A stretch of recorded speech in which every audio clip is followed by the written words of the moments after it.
Ladies and gentlemen, it is MCW Live right here tonight. Tonight, we have a stacked card as we have had over the last several freaking weeks because we are leading all the way into what's known as MCW Pandemonium, a big event directly before MCW's Mango Palooza.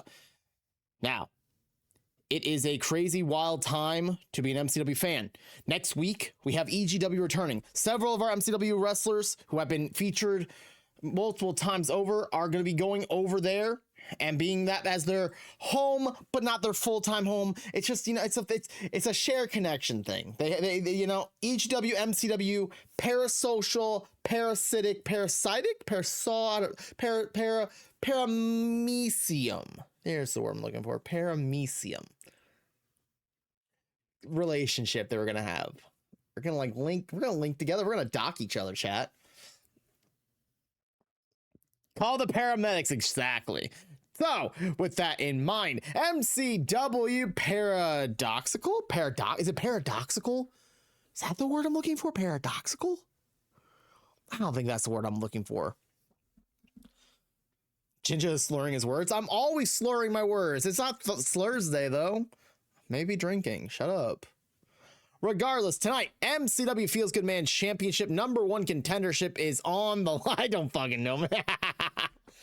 Regardless, Summer Bree versus Kayako. Pluto's Hardcore Open Challenge is tonight. MCW's Pandemonium 6-Pack Challenge #1 contenders qualifying match. It's Hawk versus EGW's Sean Norris. Then, in the Pandemonium Fatal 4-Way Tag Team qualifying match, it is Nakfakin, Ema and Rena versus Scapipus, El Scapo and the Peepus, and the Great Minds, Ben and Tendo Boy.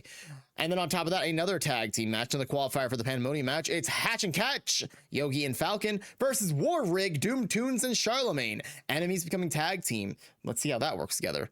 Champion versus champion. It's Raven versus Azure. Gift of the Gods versus Mango Time. Then again, in tag team action, you have the third person duders, Dr. Damien and Neok, taking on Dogma, LaRue, and Dark Siren. And then your main event of the evening, an MCW Pandemonium 6-Pack Challenge #1 contenders qualifying match. It's AKG versus Kyle Hags versus G-Man. Ladies and gentlemen, if I've done everything correctly, and I probably have not, I somehow did, let's go. Match #1 shall begin now. The following match is scheduled for one fall, and it's a #1 contenders match for the MCW Feels Good Man Championship. Where's my webcam? Introducing first, her commissions are open. Hi friends, she is Kayako Lee. Chat, while I get my webcam fixed, Kayako making her way down to the ring. Commissions are indeed open. There we go. Fixed it. Problems all solved. Anyway, down the ring, she is making sure that her commission, the view is better. Shut the fuck up. Kayako, normally in 2D, now in full 3D, ready to show you all what she can do with her commissions. And you better believe that she's going to be clapping her way to the top of this match, as she will find a way to clap, clap, clap, clap, clap, like, you know, other things that tend to clap, clap, clap, clap, clap.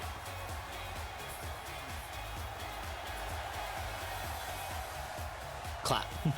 Ginger, you are blocking the bottom left of the screen. Oh my god, clap. Ah, yes, the bottom left of the screen. Here, you guys want to see the bottom left of the screen again? Here you go. Bottom left is there. You guys are missing so much in this bottom left corner right here. She is the queen of the Chocobos, Summer Bree. Summer Bree, an MCW staple, the very first ever Feels Good Man champion. Finding her way down the ring, the queen of the Chocobos, the chonkier, the better of these Chocobos. She says she loves all Chocobos equally, but the chonkier ones are the ones that she believes she is the leader of. Oh my god, it's something I've never seen before. Yeah, you have, because normally MCW, my face cam's over here. But instead it's over here. You guys used to see it all the time.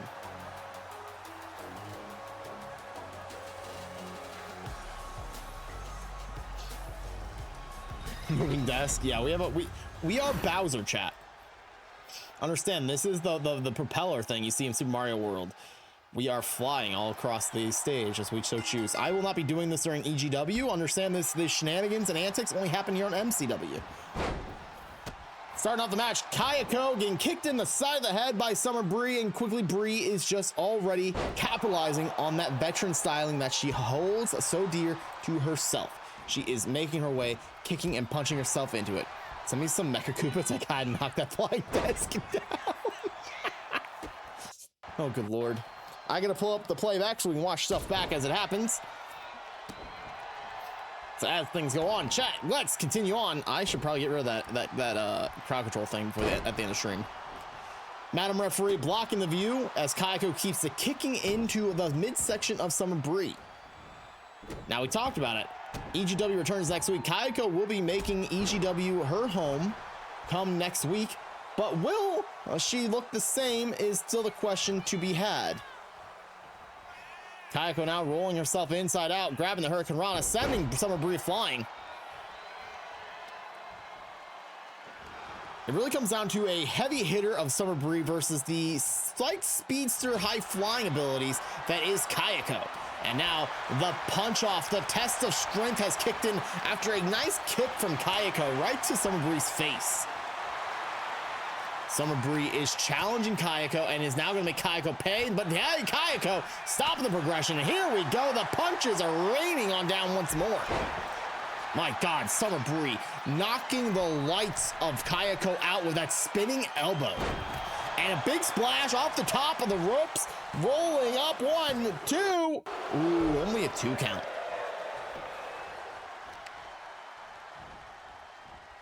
Bree now neck breaker, bringing down Kayako quickly.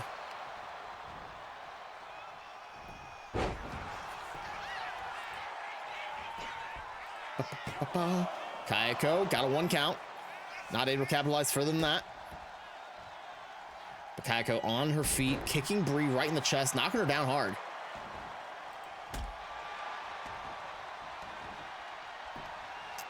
Where's Kayako going?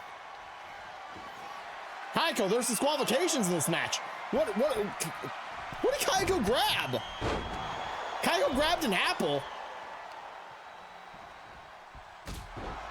What the hell? Where'd she get an apple from? Are apples illegal to, why'd she get an apple? Kayako trying to promote healthy eating. Oh, well, she picked up the apple. Madam Referee, pay attention. I don't know, are apples illegal to use or illegal to use? I don't know. I don't think I've ever had to ask that question till today. I honestly would never have thought that apples were legal, but maybe they... I'm so confused and conflicted. On one hand, how much damage can an apple do? Number 2, how much damage will this power bomb that Summer Bree is gonna do? Oh, that's not a power bomb, that's an electric death chair.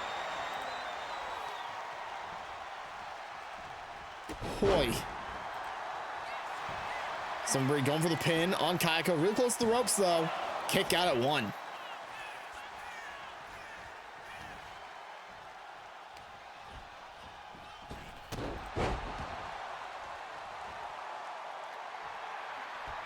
Summer trying to get a tag to Kayako for some reason.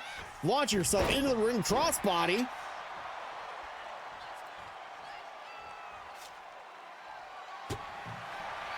Kayako, big, huge jumping clothesline. Bree, apple in hand, dropped it immediately though. Kayako stopping Bree from being any sort of momentum, knocking her down. Down she goes hard. Kayako lifting up Bree, sizing her up. Running Bulldog. That's what she calls the Atlas Hunter.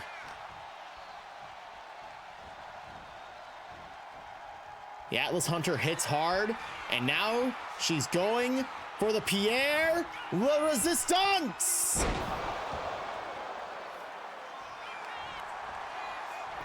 Also known as the Hi Friends. Kick out of 2.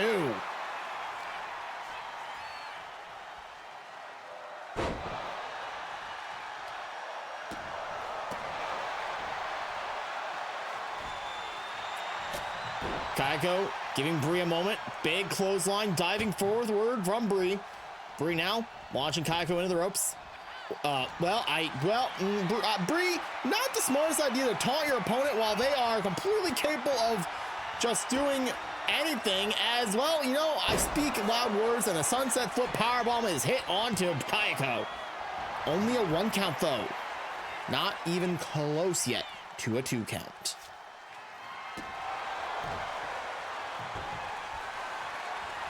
Kayako, my goodness, what a bulldog. It wasn't the Atlas Hunter, but it was still a bulldog nonetheless. Got a 2 count on Brie.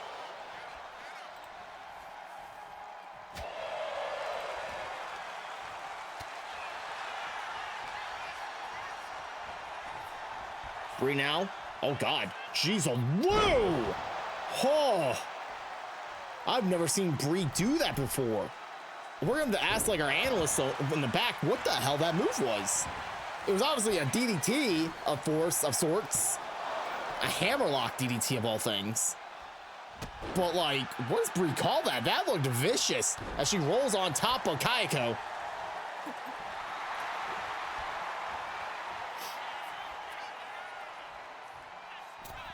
Brie launching herself into the ring one more time. Cross body, down goes Kayako. And Brie's looking for the apple. What is with this apple? Kayako, Atlas Hunter.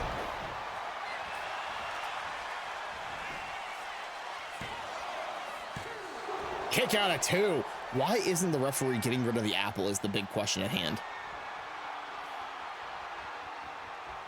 Oh my God, the commissions are closed. Oh my God, commissions may be closed, but Brie still wants the commission. Apple Day keeps the DQs away. If it keeps doctors away, she's just worried. Well, that's upsetting because Dr. Damien's in the match later tonight, so that could be a problem. In the corner goes Brie. Kayako going for the pin. Madam Referee rolling on top of the apple. Okay, weird way for the match to end, but you know what? I guess Brie just couldn't continue any further. Here is your winner, Kayako Lee. Kayako, huge victory here tonight, earning an opportunity against Dynamungo. I believe it's in 2 weeks before Pandemonium at the Feels Good Man Championship. So GG's to Kayako Lee. This is a rematch. It's gonna be Dyna versus Kayako 2. Remember, Kayako faced off for the title back at Retribution. I didn't turn that off, son of a... Forgot to turn that off. My apologies. Is it still going? It's still going, isn't it? Because I'm in studio mode trying to get shit to work. I was in studio mode when I turned it off, and I'm like, well, that fixed it. No, it did not. Anyway. Chat, it was a very low story week for MCW. MCW had a very low story week, which is very unusual in general. But with it after Lights Out, a lot of the stories happened. A lot of our stories were said and fully given. The only stories we were really given was the fact that KC was... What's up, Farlden? I'm going to have to boost Farlden's entrance sound, by the way, chat, I think. Sometimes you need low story, just Amar's kicking. It's true. So our big, there's like 4 stories all week. Our backstage interviewer caught up with KC. KC, last week you advanced the Pandemonium 6-pack challenge qualifiers. You're going to be in the match, and after losing the World Championship at Lights Out, how important was this win? KC would exhale slowly. It wasn't important. It was necessary. When you lose the World Championship, people stop asking when you're getting it back. They start asking what happened. Nothing happened. I lost. It's just a matter of fact. Our interviewer continued. You'll now advance toward the 6-pack challenge. Thoughts on potentially sharing a ring with the names of like Mr. Merv? Casey gives the faintest smirk and says 6 people, 1 opportunity.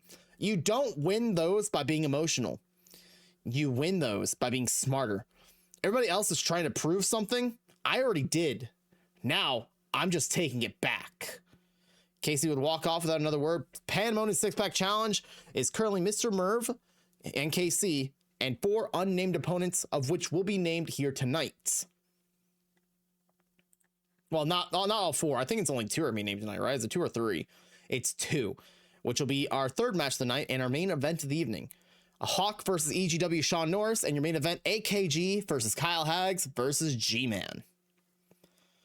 Anyway, our next match, Pluto versus an unnamed opponent, because it's Pluto's Hardcore Championship Open Challenge. Let's see how this pays off.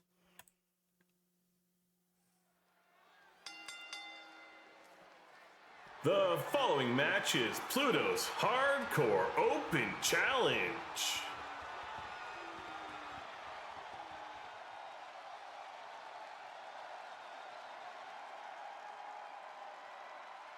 Who's it going to be, chat?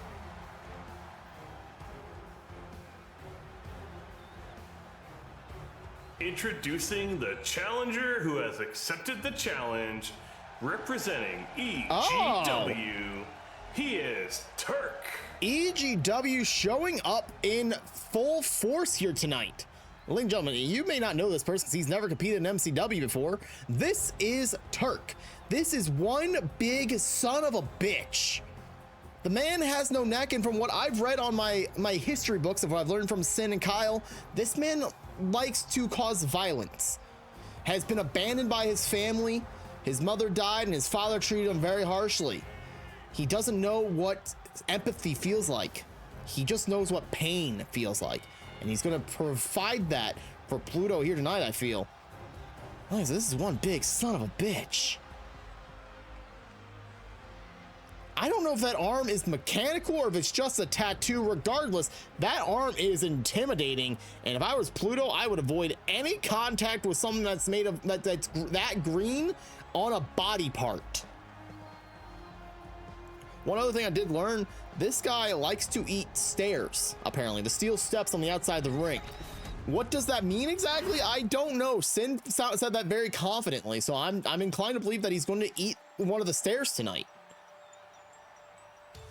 And his opponent, they are your MCW Hardcore Champion. They are Pluto. According to LaRue in chat, Turk also loves to bleed a lot, which is great news for Pluto because Pluto likes to provide pain and suffering of their own. You have to understand, this is a 3-time hardcore champion. Pluto lost the title to Stark during an open challenge, but then won it right back in a fatal 4-way match at MCW Lights Out. They have a determination unlike anyone else to completely provide a entertaining, destructive bloodfest of a nightmare. Pluto has been known to be eccentric of sorts. They love to cause pain and they love to do whatever it takes to win. And if they lose, they're gonna like snap and they're gonna become stronger than ever. It's one of those things where you beat someone down to a point where they cannot feel anything anymore, but they somehow rise like a phoenix. Pluto is that phoenix.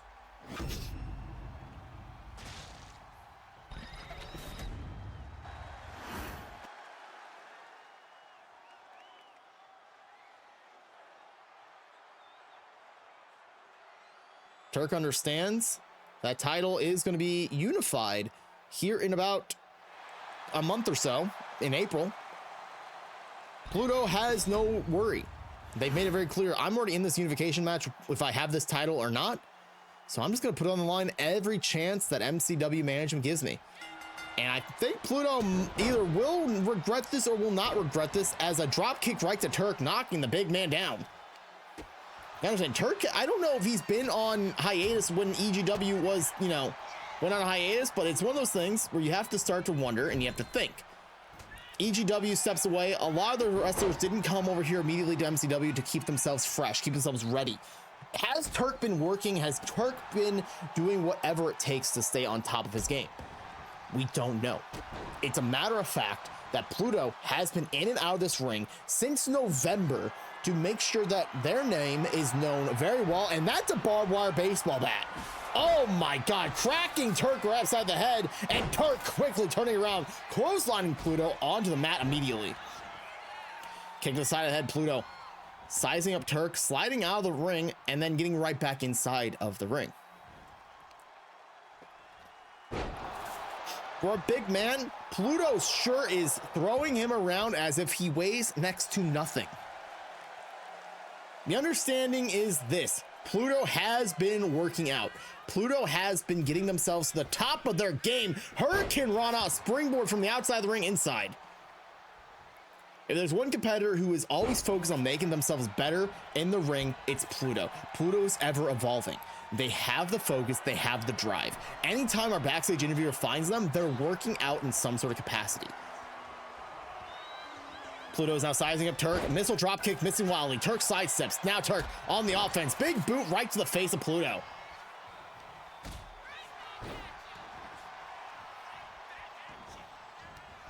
Pluto stomping in on the ankle of Turk. Going back over to the barbed wire bat, grabbing it. Oh my God, the barbed wire bat went flying like crazy. Turk has Pluto up on his shoulders. Military press, dropping Pluto down hard to the mat.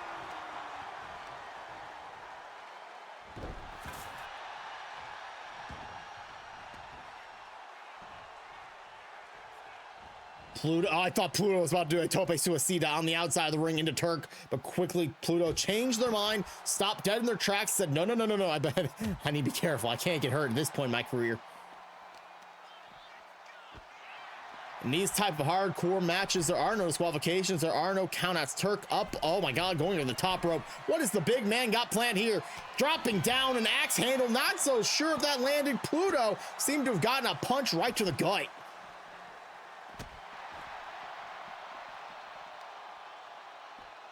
Turk now lifting up Pluto, chucking Pluto on the outside, powering himself up, enraged even.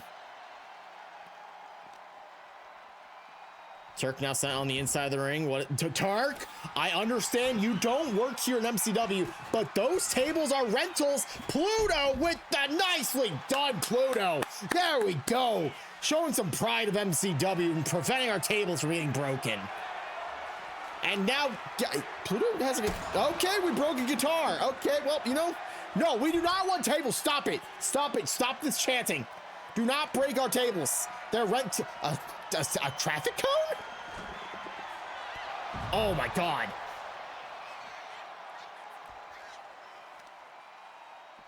We do not want tables. Stop pinning that. No, stop it. Do not break our rentals. And Apple keeps the DQ, so God damn it. This man's going crazy. Pluto lifting Turk up, takedown. Lure destroyed Turk with a traffic cone in the back parking lot. Better be careful with those cones.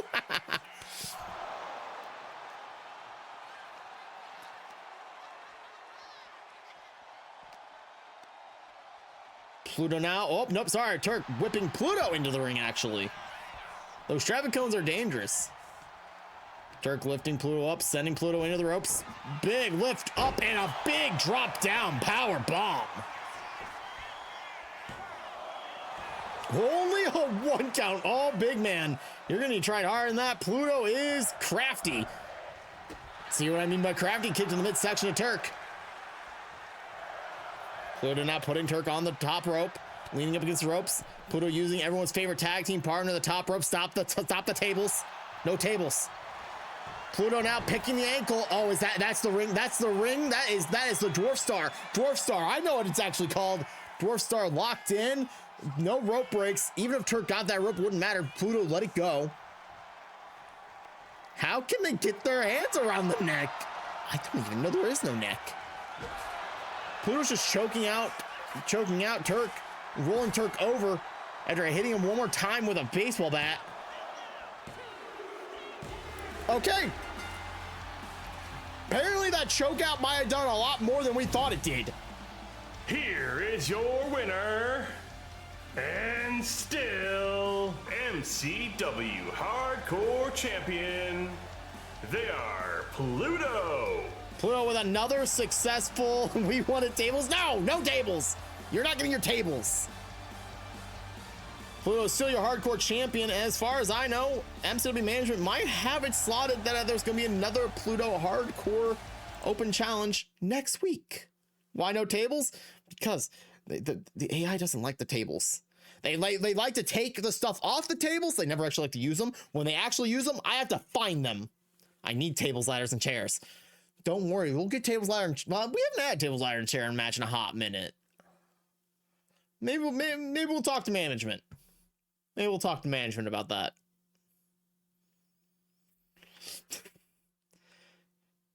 All I do know is that our next match is a tag. Oh no, sorry. It's not a tag team match. It's MCW Pandemonium 6-Pack Challenge qualifying match. And this one, well, it's how I look at it like this. A person who's been overlooked in MCW and a person who has been misnamed for solid months in EGW. He asked this man, Sean Norris, not Sean Morris, Sean Norris, came to me last week and said, hey, Jinja, I know you're not management, but can you find a way to fix my contract and fix my name on my contract? It says Sean Morris. I don't know how anyone thought it said M. It was an N. Like, I wrote N, but someone put an M when they, and I haven't had the guts to say it till now. And I said, Sean. M as in Mancy. I said, hey, listen, I know it's not M as in Mancy. It's N as in narcotics. I get it. We'll fix that for you immediately. And when he signed him on a day contract, comes to MCW to compete in the 6-Pack Challenge qualifying match, I said, hey, we're gonna make sure we say your name right, buddy. We got you. So that's why our next match, it's Hawk versus Sean Norris from EGW in a 6-Pack Challenge qualifying match for Pandemonium. Why are we in such a heavy playlist, by the way? The following match is scheduled for one fall and is a Pandemonium 6-Pack Challenge qualifying match.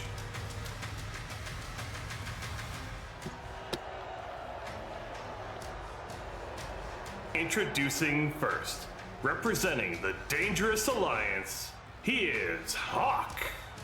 It's very unusual we see Hawk in singles action. Normally better off known as a tag team wrestler in the Dangerous Alliance with Ian Black. Last week we saw Ian Black qualify for the Mango Time ladder match. Wrestling's got a Hawk too, it sure does. Hawk has been working hard. He's been picking up victories in Fatal 4-Ways and Triple Threat matches, house show matches galore. Big man known as Hawk wants to prove that he belongs at the top. Not so much Rock Hawk, but Rock Hard is Hawk.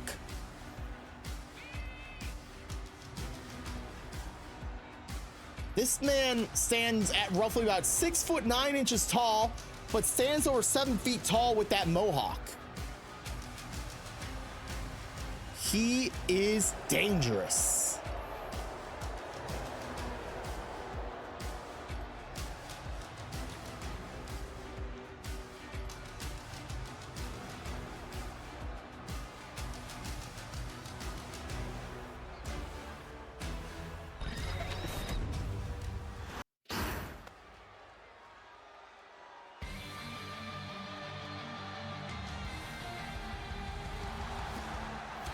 And his opponent, representing EGW, he is Sean Norris.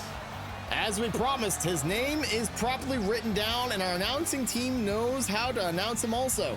Sean Norris, for those you don't know, was trained once upon a time by a wrestler known as Johnny Mundo, Johnny Impact, Johnny TV, and also Johnny Nitro.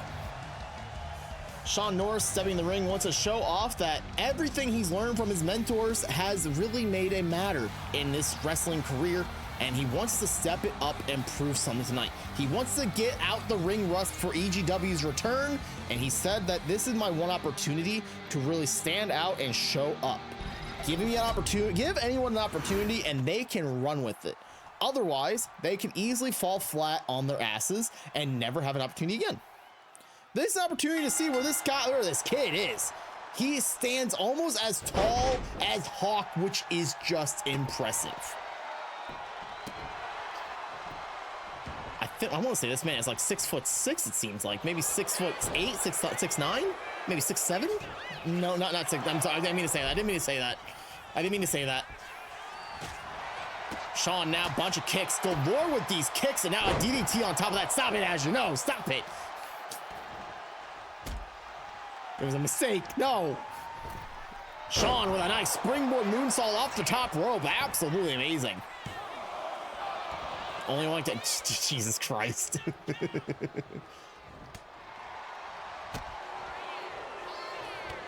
Hawk running face first into Sean. Sean getting... Oh my God. Bear hug by Hawk. It's not more of a Hawk hug than a bear hug at this moment. The clap knocks him out. Chat, I'm gonna get demoted. Yeah, Ash is gonna be the best band viewer we ever had. Sean now sending in a flurry of punches right to the side of the head, dropping down reverse style down the back of the head of Hawk. Oh my God, Hawk back up. Oh my goodness. This is what's dangerous about Hawk.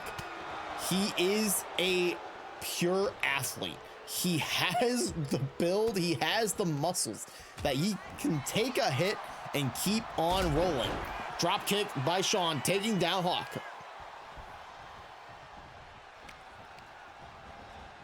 A premier athlete? He sure is I wouldn't even say he's more of a dangerous athlete than a premier athlete.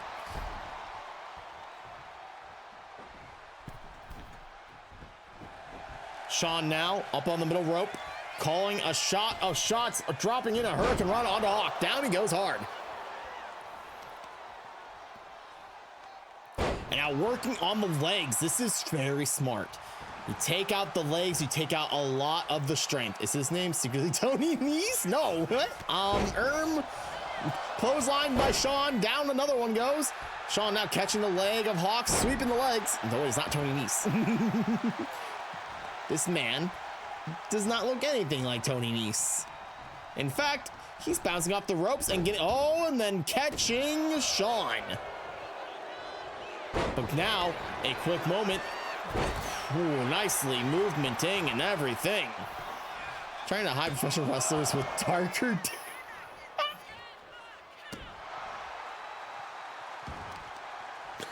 Oh, dear Lord.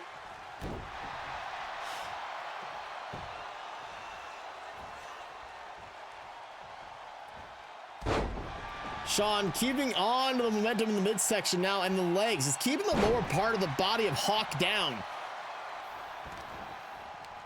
Taking out the speed, taking out the strength.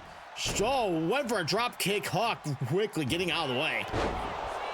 Hawk doing a very awkward jump onto Sean and now sending him up for a ride. Oh my God. Lift up, dropped down.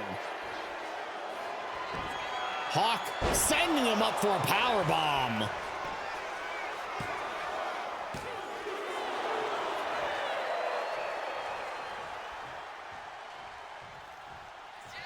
Hawk doing something very out of nature, going up to the top rope. I'd imagine it's either going to be an axe handle or an elbow drop. I'm imagining axe handle now. Oh my God, top rope, double axe handle, taking down Sean. Sean keeping up his athleticism, rolling out of the way and kicking the hamstring area of Hawk. Hawk, though, getting his chin, his top part of his skull under the chin of Sean.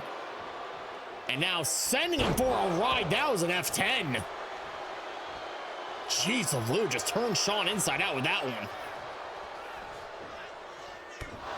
Big backbreaker. Down goes Sean. Hawk is keeping that pressure on. The pressure cooker is heating up, and the pressure cooker is loading up quickly with a huge clothesline, about knocking the block off of Sean's head. Oh my God.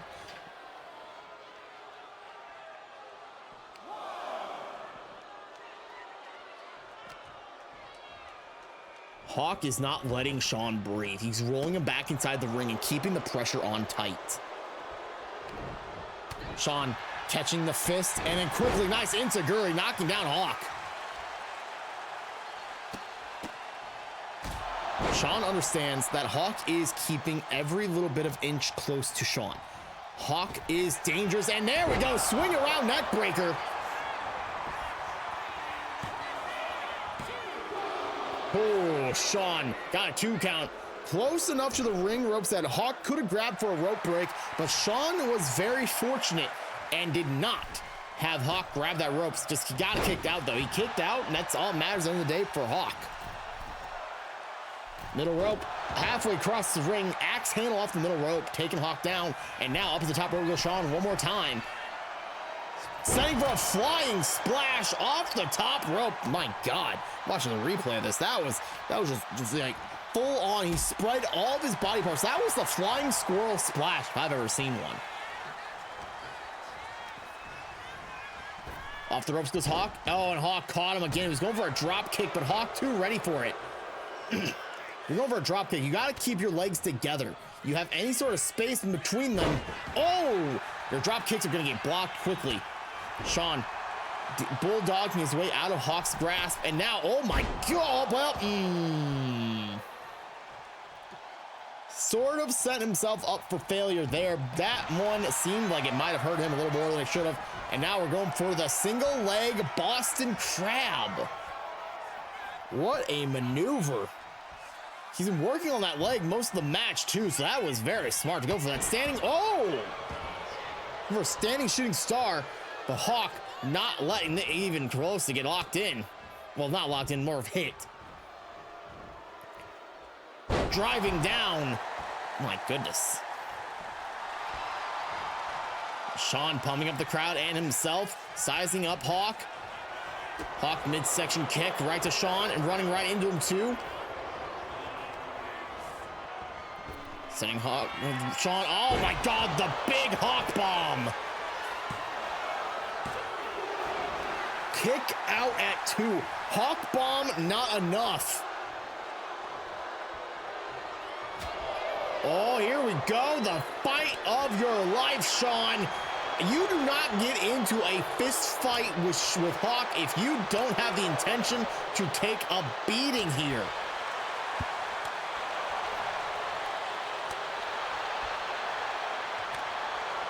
My God, those fists from Hawk and the slaps from Sean.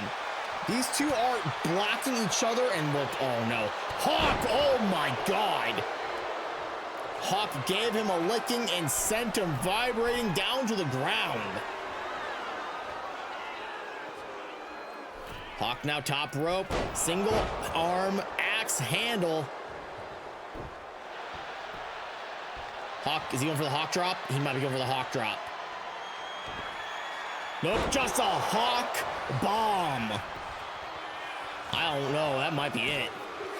Hawk bomb for the win. Hawk qualifies for Pandemonium 6-pack challenge. Oh, that's dangerous. Here is your winner. He is Hawk. Hawk earning his spot into the Pandemonium 6-pack challenge is not great for most people of the week. Mr. Merv and KC are probably in the back watching that match live, making sure to keep an eye on how dangerous Hawk really, truly is.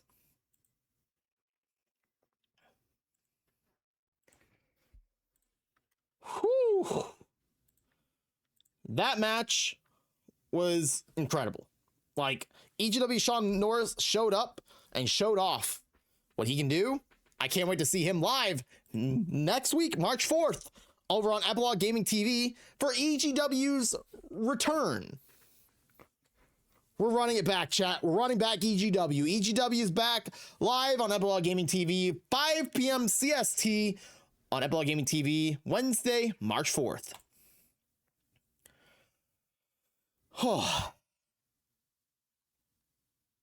So, our next match. It's tag team action. You guys are ready for tag? You guys ready for a triple threat tag team match? I don't think you guys are. This match is gonna be insanity. We're gonna need a coroner for this match, I feel. You have Knock Faction. I think I said the name right. I probably didn't. I'm gonna call them what they probably should be called, Night Watch. You got the Great Minds, and you got Scapipus. Tag team action for a qualifying into a fatal 4-way tag team match at Pandemonium. That match is next.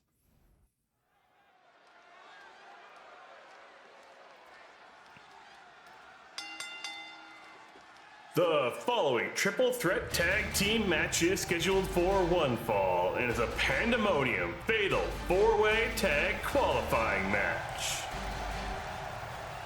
Introducing first, Ima and Rina, the Nachtwache. I don't know if that was said correctly, but regardless, the Nachtwache, Night Watch, whatever they're actually called. In German, it means Night Watch.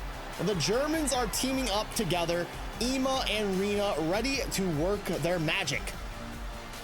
Ima has been known to pick up victories when it matters the most and also the least, earning opportunities by winning the Murphy Cup in 2025, but failing to pick up a victory for the world title in 2 different occasions, and also preventing himself from running a singles one-on-one no-holds-barred match against KC, forcing himself to not beat the clock, and end up losing to Baconic, who is now your world heavyweight champion. That looks pretty close to Ima. Listen, if you give me an inch, I'll take a mile. That's the rule of when I'm making an MCW, EGW wrestler. I do my best to make everything as close as I can without, destroying my own insanity. Regardless, Ima and Rina ready to go.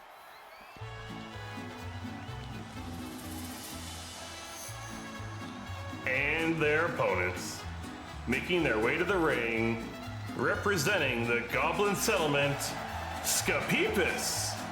Scapipus in action. El Scapo has not been seen since he lost the Mango Time Championship, but now joining forces with the Peepus once again to try and finally get on the right path. Lights Out was not a very pretty sight for Scapipus in general. Peepus did not beat Jinja for the Multimedia Championship.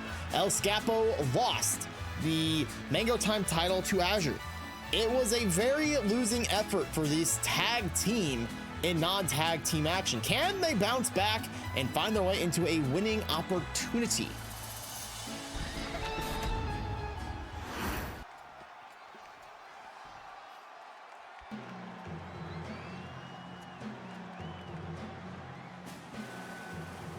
And finally, representing EGW, the team of Tendo Boy and Ben, the Great Minds.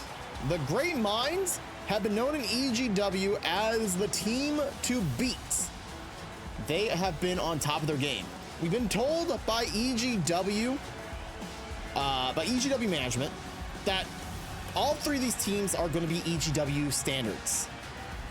It's going to be one of those things where at the end of the day, Great Minds, Scapipus, and Nachtwache, whoever is winning here will then go on to the Pandemonium 6 Fatal 4-Way match. The 2 losers of this match will be facing off this upcoming week at EGW for an opportunity to advance in their EGW Tag Team Tournament. It's just the Tag Team Titles and inaugural Tag Team Title Tournament. What's up, Nicholas? There's no one to show WWE that way we had slam matches with the Divas. Lewd, nice.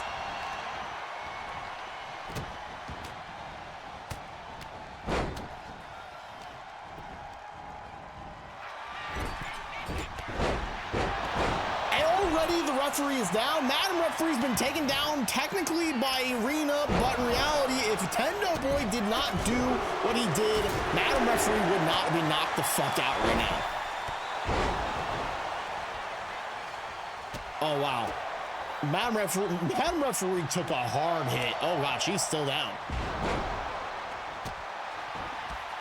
I didn't realize Rina hit her that hard. Oh, my God. Ima, kendo stick in hand. Ben flipping over El Scapo. And El Scapo is rolling out as Peepus had the kendo stick, whacking Ima in the face. Tendo Boy, Hurricane Rana onto Ima. Peepus now lifting up Ben and power bombing him. Rina keeping the fight alive on to Tendo Boy. Oh boy. These many multi-man people matches, are really one of those things where you gotta keep the eye on and keep the fight going. It is hard to keep up what exactly is happening as Ema gets launched out of the ring by Ben, and a lung blower done to Rina dirty. Shining Wizard knocking out Peepus as Ben tries to pin El Scapo in the center of the ring. Ema trying to rip the nose of Ben off. A dangerous play as Tendo Boy is thrown in the corner. Lifting up Ema is El Scapo. Big power bomb. Peepus in the corner. Tendo Boy in the corner. Went for an Insiguri was Rina. Missed it wildly on Ben. Ben now has Rina, sending Rina up and over the top rope. Peepus taking the fight. Well, was trying to take the fight to Ben, but looks like El Scapo rolling him up and kicking out at not even one. Kendo stick knocking Ema down. Peepus is in charge. Rina sending Tendo Boy down hard. El Scapo sizing up Ben. Peepus sending Ema out of the ring. It has no further progression from there as Ben jaw jacks El Scapo and Peepus gets Ben's goat a little bit. But look at that, even more of Ben's goat. Hurricane Rana from Rina taking him down hard. Leaf Tornado, as I've been told that little bit of a Hurricane Rana is called. Ben springboard, wheelbarrow, bulldog. And there is just chaos, pandemonium everywhere. El Scapo lifting Ema up, brain buster. Rina saw that and is like, no, you do not do that to my tag team partner. Running after El Scapo and stopping dead in her tracks before we even get a chance to have it happen. El Scapo lifting up Tendo Boy and is getting attacked viciously by Rina. Rina not happy that El Scapo touched Ema very viciously. Oh my God, Ben just threw a baseball bat at El Scapo. That seems lore accurate. That seems extremely lore accurate. Ben would definitely do that to Scap. DDT on the outside the ring, dropping El Scapo down as Ben.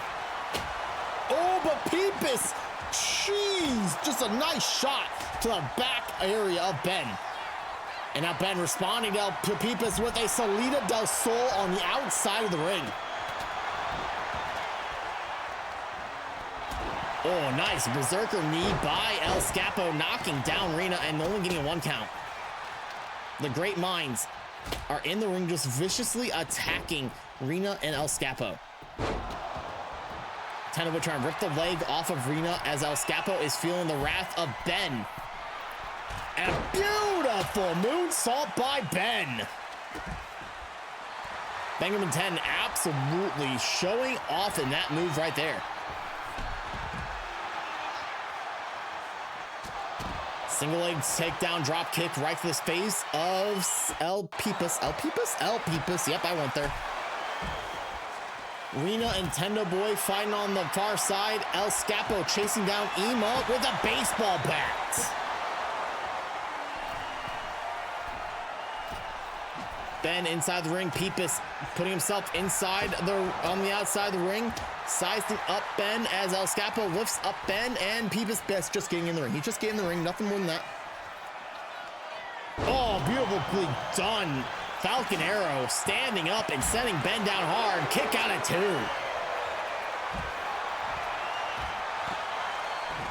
Hoi. Hoi? Hoi.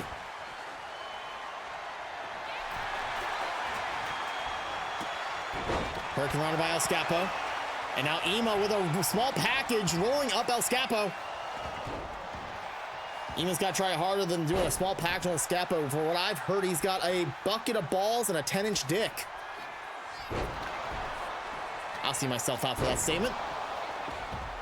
Tendo Boy hits the Nintendo Direct right on the top of the head of the Peepus. As Rina lifts up El Scapo, hits the freaking 10 pounds of dick. Sorry, 10 pounds of dick, not 10 inches of dick. My apologies. Tendo Boy lifting Ema up and a running power bomb to boot. Peepus, Hurricane Rana sending El Tendo Boy to El Tendo Boy. Here we go. I'm just putting the word L in front of everything now. El Scapo, I swear to Christ, I know you lost your title, but there's no reason to break a table. Thank you, Rena. Rena understands. Those things are rentals. Peepus almost got a 3 count on Tendo Boy. Broke it up in the nick of time. Peepus, rolling Peepus. And Ben, what is Ben? Ben with his feet on the ropes. Oh my God, this man almost calculatedly perfectly done the dirty. Salida del Sol on Arena. Peepus did everything, and Ben just runs in, goes for the pin, feet up on the rope. This man has personified cheating to a T with that one. And you know what? I appreciate it. Oh, he just threw. I didn't even see the stairs get thrown. Oh my God.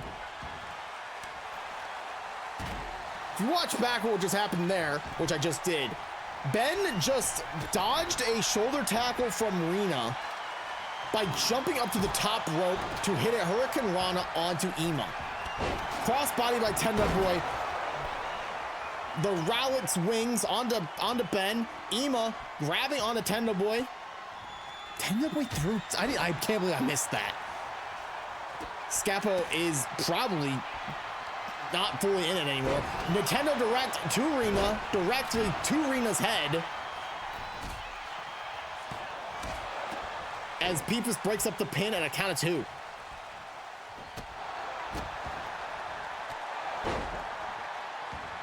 Peepus now sizing up Rena, lifting her up to a standing vertical position. It's, oh my God, gut wrench. Oh, gut wrench suplex, and then met with Emo, who nailed Peepus with a chop block. Perfectly done.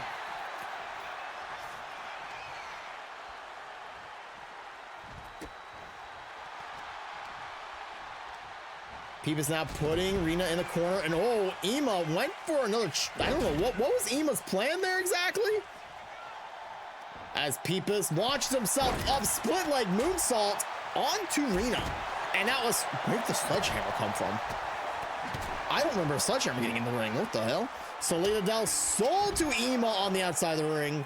As Peepus, well, I thought Peepus was going for a splash on to, oh my God. Peepus, without even flinching, takes a sledgehammer thrown at him from Ben and kicks him with a single leg drop kick. Ben kicking out of 2.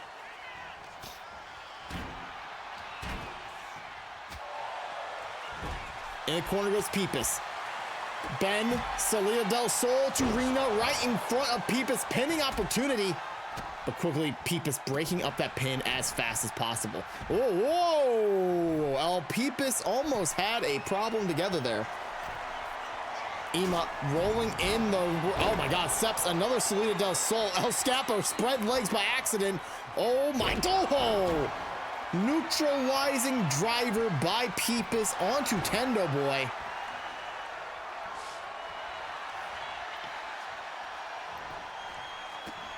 Rena breaking up the pin for 1. Knockfaken has standing tall currently. Rena slapping the shit out of Peepus. Again, I feel like that's very lore accurate. Now Rena sending Peepus into Madam Referee. Peepus tried to do some sort of springboard. Single leg drop kick. Down goes Peepus. Steel steps in the hands of Ema. Dropped out of his hands as Ben picks Ema up as if he's nothing. In the corner he goes and tossed to the middle of the ring. Midsection kick. Rena lifting Ben up. Oh, mamacita. Dropping Ben across everyone's favorite tag team partner, the top rope. Kendo stick in hand, dropped immediately. Peepus capitalizing, Rena suplexed. It's got Peepus in the ring, sizing up Ben. Oh, this ain't good for Ben. Ben placed on the ropes. Peepus now choking out Ben with the top rope. Everyone's favorite tag team partner. Rena on the outside being attacked by Tendo Boy. Ema trying to get over there quickly, going for another neutralizing driver. The neutral driver. And Ema saving the match, breaking it up in the nick of time.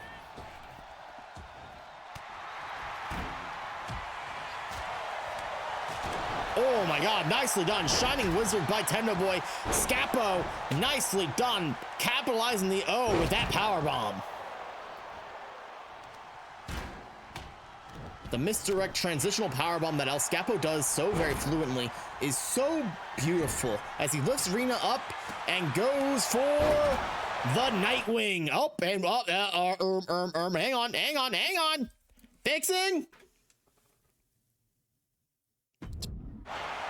My apologies. My bad. My bad.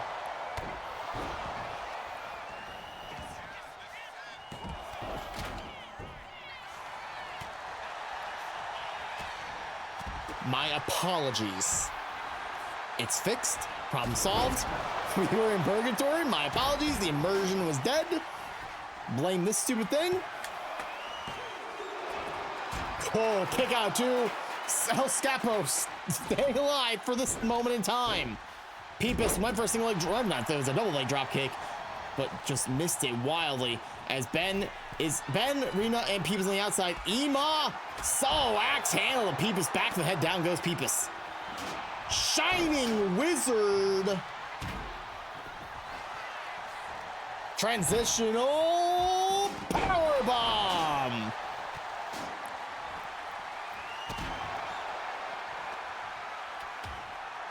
What exactly did powerbomb transition to? Transition to El Scapo picking up a kendo stick is what happened. Nothing else happened from there, but look at this. Oh no. Oh no. El Scapo with that Northern Light suplex neck breaker.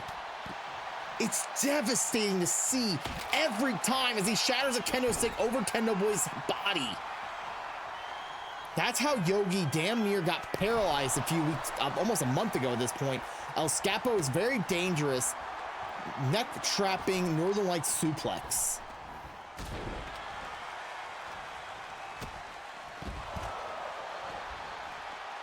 Oh my, cool. The flip turn power bomb by El Scapo. Oh, and Ben saving the match in the nick of time. Only a one. Oh, we got a 2 out. It was almost 3. Ema placed in the corner. Suplex onto El Scapo by Rina. Ema putting Ben in the corner. Now, oh my God. Ema just ripping the eyes of Ben. Oh my God. He's just ripping the eyes of Ben. Oh, we've seen this several times at this point. The Imagine Dragon as Rina throws steel steps on the outside. Night fucking wins. Here are your winners, Ema and Rina, the Knockfucker. The Knockfucker, as I don't know if that's the right word or not, but regardless, Night Watch, as we're probably going to call them from here on out, because the 2 people who will be saying the name multiple times do not speak German. Regardless, Ema and Rina are now in Pandemonium's Fatal 4-Way #1 Contenders match. Incredible. Who else is in that match? I forget at the top of my head. Who else is in that match? Right, the Influence. I forgot completely. The Influence is in there. Regardless, our next match is another qualifier for that Pandemonium Fatal 4-Way Tag Team match. But before we get to that match, we do need to take a small little ad break. Before we get into the actual ad break, I'm going to make sure to read our ad read, because thanks to the lovely people at Epilogue Gaming, I've been sponsored all week to support and sponsor the Epilogue Gaming Patreon. If you haven't already noticed, the Epilogue Gaming stream team now supports almost 100 content creators just like me. If you haven't become a part of the community, the best way to support the team and community at large is becoming a member over at patreon.com/Epilogue Gaming. You can use code Jinja to join. It will help support my channel first and foremost, and it allows you to check out some awesome ad-free content like food reviews, community updates, all kinds of lists, and many other things. It's a great way to get a behind-the-scenes look at team members like myself and support a community that I love and care about dearly. You also get this really cool blue colored name in the Epilogue Gaming Discord on top of a wide variety of other, perks and such. But regardless, to find out more, thanks to Azure, if you type !Patreon in chat, you can get a direct link right to the Patreon page. But more importantly, do not forget, if you are going to subscribe, use code Jinja to get a 20% discount on all memberships, including the $3 a month NPC tier, which gives you all access to all of the Patreon content. Chat, when we return from ads, we will get into our next match. It's Hatch and Catch versus the War Rig. But we shall be right back.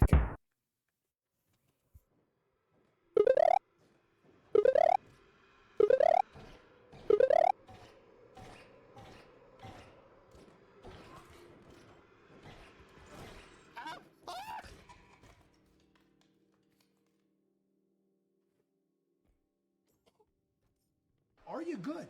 Yes. You're good? I'm great. You're great. That's all that matters. I'm gonna go get a water. Do it. Do it. You should hydrate. That's good. Do you want to win? Yes. Yes. I did. I gave you a back shot. Based on what I'm seeing on Discord, Joey is either dead or not happening again.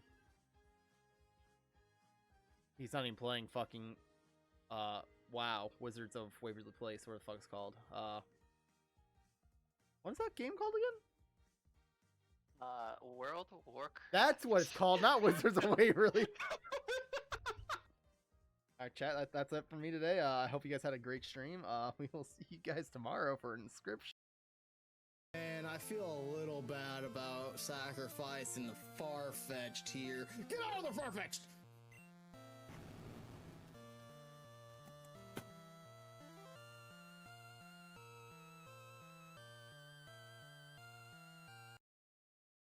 Paris. Was there a shiny Paris here? I actually don't remember.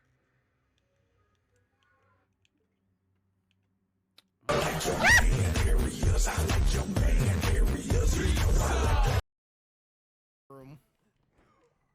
Am I about to get I'm getting kidnapped! No! Gun, save me!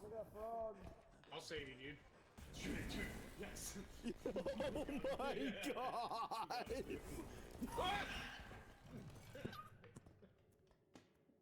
Oh my god! No.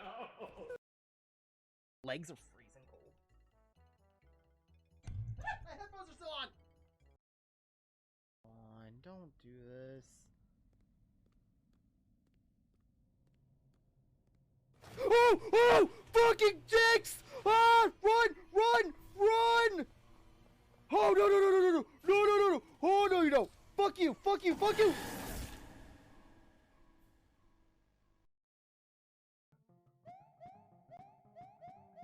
No, no, no, no, no, no! Oh, fuck. Wait, oh. Oh! Oh! Okay. Choose in here. Excuse me? Excuse me? Dinner time! I hope you're not allergic to fish! You allergic to fish, Erica? Come back here! You allergic to fish? What are you doing to her?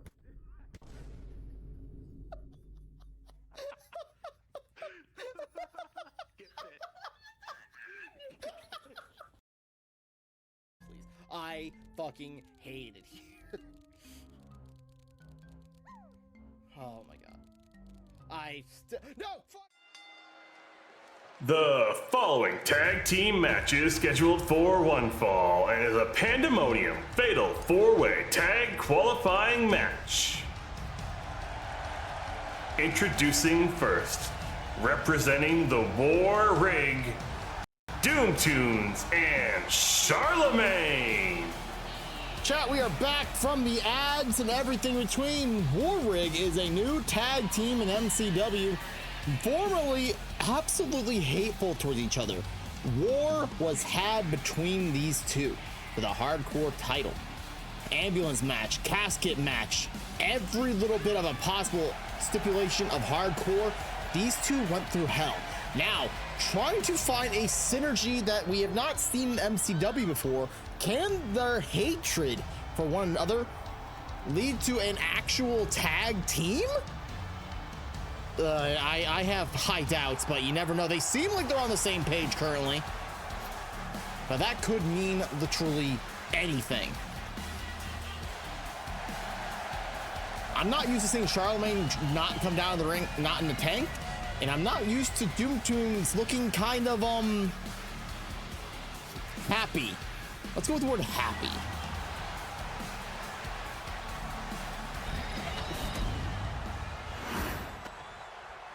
Normally seeing him just look pissed off and angry.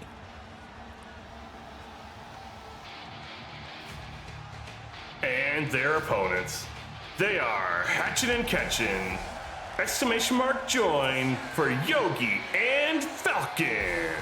Hatchin' and Catchin' coming in to the arena, tagging up once again. Yogi and Falcon are going to do whatever. Thank you for the explanation, Joy. Falcon with a lore accurate length of hair. Yogi with inaccurate lore of head of hair, but he's hiding that head of hair right now currently with that beautiful polar bear skinned hat. I think that might not be polar bear skin. It might just be faux fur. Regardless, Hatchin' and Catchin' gonna hatch their way into a victory, or gonna catch a nice little L to put themselves in another lose column situation.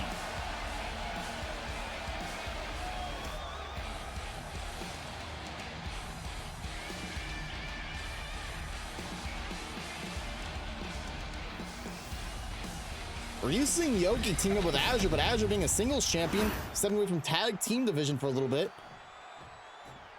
So Hatch and Catch gonna be the going forward Yogi definitive team, while Warrig has their sights set on trying to find an opportunity.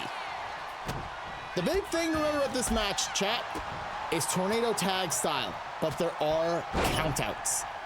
You get out of the ring, the count begins. Madam Referee is told to be a little lenient when it comes down to these matches, but to also be 100% fair and prejudice? Accurate. Let's go with the word accurate. I feel like that's a little bit better than prejudice.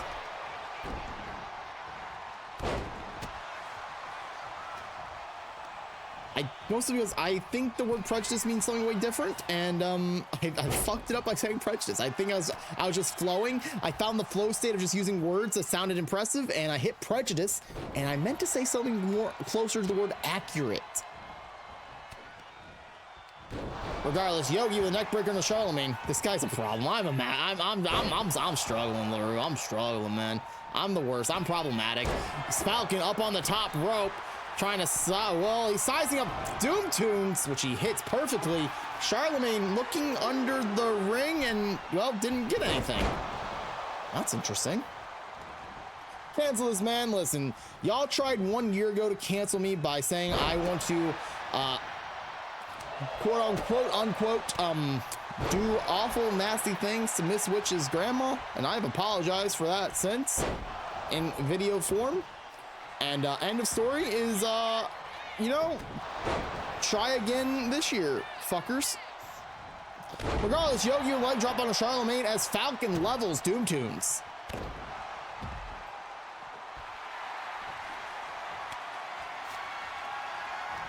Falcon went under the ring and he didn't get anything either. Yogi sizing up Charlemagne. Wait, is that an apple? Where the hell are people getting these apples? Why are there apples under the ring? Who put the apples under the ring?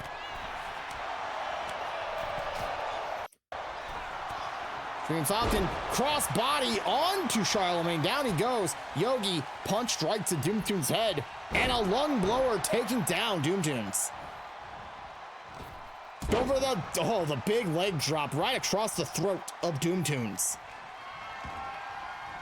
Falcon now sending Charlemagne out of the ring. What on earth does Falcon have planned? I think Madam Referee bumped into Falcon, messing with the AI and such. So, I think we were going to see Falcon fly, but that bird has been grounded for the time being.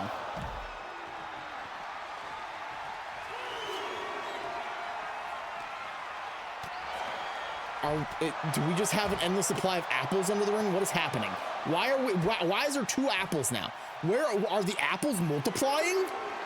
Are the apples actually rabbits? Shoulder breaker by Charlemagne taking down Falcon.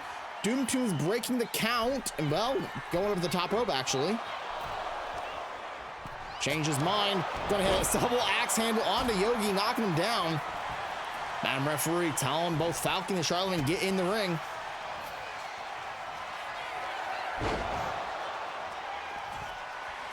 Charlemagne sent down ringside. Madam referee going for a count on the pin on Doom Tunes.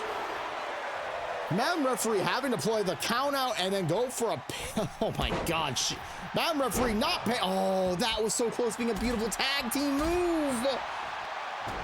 It was so close. I don't know what happened. Sure. Well, Yogi just broke up a pin that Falcon had. As Yogi goes up to the top rope, sizing up Doom Tunes, flying through the air, Hurricane Rana, down goes Doom Tunes. Charlemagne getting drop kicked hard by Falcon. Hey, is that another fucking apple? Yogi, where'd you get the apple? Where are the apples coming from? Falcon went for that rolling clothesline, missed it wildly as Falcon up and over the top rope. Charlemagne sizing him up. Doom Tunes just threw an apple at Yogi. There are 3 total apples currently outside the ring. An apple a day keeps the qualifications. I mean, what do 3 apples get us? Drop kick, down goes Charlemagne. Falcon sizing him up. I don't know what's happening. Yogi wants to break Doom Tunes' arm, though. This ain't great. That's a broken arm if I've ever seen one.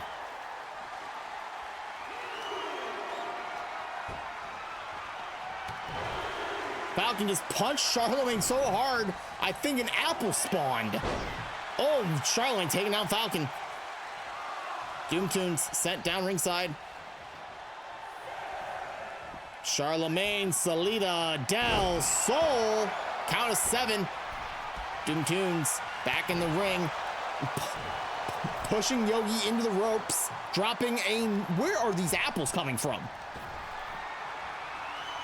Oh, Falcon shifting his hips, knocking Charlemagne down.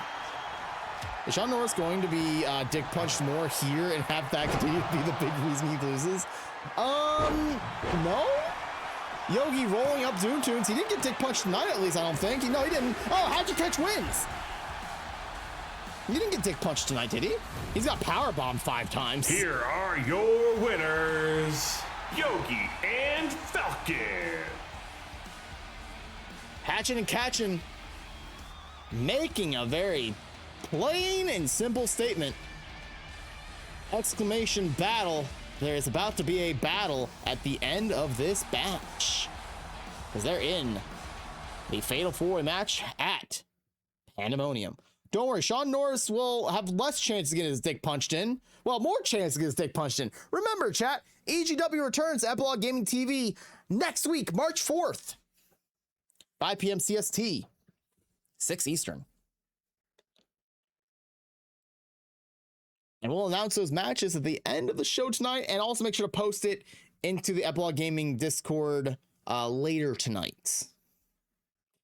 So yeah, make sure you're keeping an eye on that. You know, that sounds about right for Sean. Yeah, I mean, he fought that big son of a bitch. He fought one big son of a bitch. You know what? One big of a son of a bitch brings us to our stories of the day. What's our story, chat? Which story should we talk about? I think we should talk about the fact that we're going into match number... Hang on. We're going to match number 6, which is Raven versus Azure, champion versus champion. Also, thank you for your suggestions. We already got 2 more people for my event. Fuck yeah, dude. Hell yeah. Regardless, I'm glad you reached out to those people, it seemed. Chat, seems gonna do a very cool event, not next week, but the following week, March 14th, also known as Mama Ginger's birthday. So on that day, we'll make sure to celebrate Seamed, and also make sure to wish my mom a happy birthday. Remember, chat, every year on my mom's birthday, there will be a discount in the merch store saying that it's the code is Mama Ginger. It'll be only on that one day. And I think this year it's supposed to be 20% off because my mom turned 20 this year, chat. Don't try and argue with me on that. She turned 20, okay? That's why it's 20% off. I'm not going to say her real age because I I like living. I like living. Regardless, make sure to check out Seam Chat. Can I get a moderator to /Shouty Seamed for me? And then in 2 minutes after that Shouty goes through, make sure to /Shouty Epilogue Gaming TV, because EGW returns March 4th.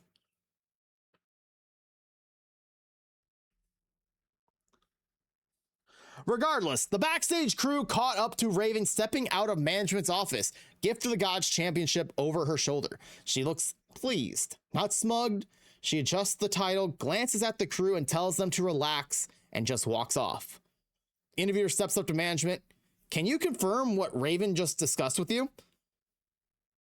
Management decided to just nod, and they said this: Raven has formally requested a match next week, March 7th. She will defend the Gift of the Gods Championship against the Unthinkable Baby, and we've granted that request. The camera would cut back to Raven, walking down the hallway, still smiling, talking to someone off camera like nothing happened. Our team finally caught up to her before we see who she was talking to. Raven, rumors have been swirling about cashing in at Pandemonium. Care to respond? She exhales. Everybody thinks I'm circling Baconic. Maybe I'm not. Maybe I'm circling somebody else. The baby. He's lost. I know what it feels like. Our interviewer presses on. Is this about the championship or something else? She looks down the hallway towards the G-Spot's locker room. A long silence. You ever realize you're standing in the wrong room? Sometimes you don't leave because you're angry.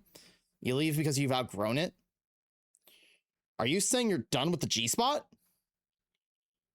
She doesn't answer directly. Next week isn't about cashing in. If the baby wants to fight me, we fight. If the baby wants something else, though, he'll still have to survive me.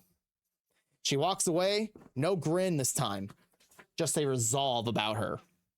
Chat, champion versus champion, Azure versus Raven, live right now.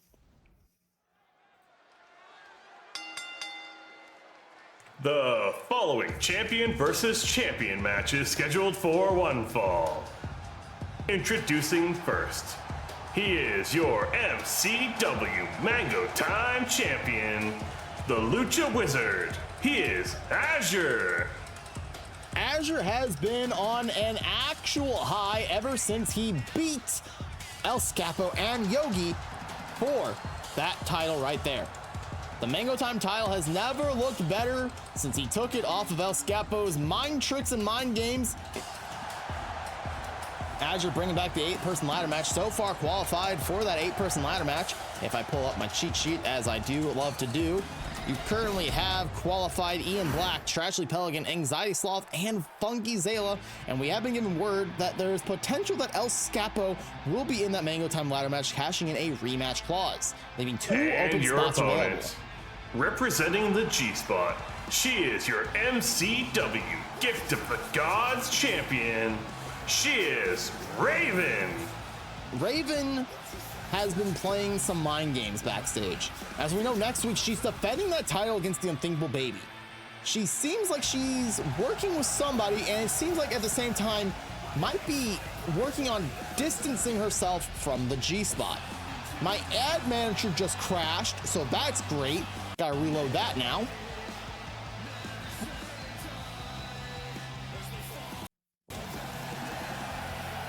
OBS, I understand you are held together by rubber bands and paper clips. Please hang on for another hour?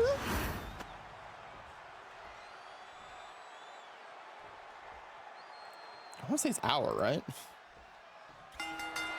Bell has rung. Raven starting off the match hot. Super kick directly on the chin of Azure.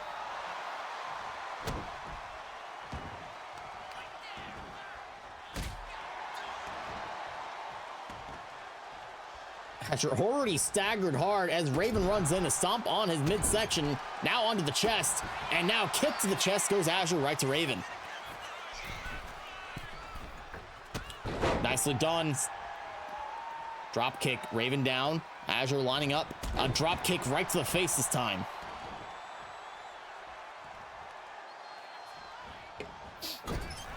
In the corner, missed wildly. Raven sidestepping, now punching right to the face. Nicely done. Double stomp right to the chest. Raven is in trouble currently. No, after having a multi-man match, it's so nice to have just it slow down a little bit. Azure up on the top rope. Raven, oh, just sidestepping like Samoa Joe.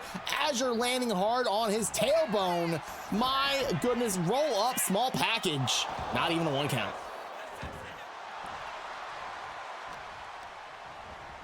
Absolutely diabolical. Raven just sidestepping that Hurricane Rana opportunity.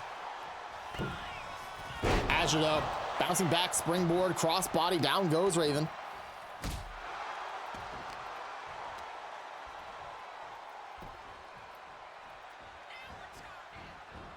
Azure now off the ropes, drop kick right to the spine of Raven. Raven goes down, stomping now in on the ankle. Raven now kicking away. Looking, standing moonsault, perfectly done onto Azure.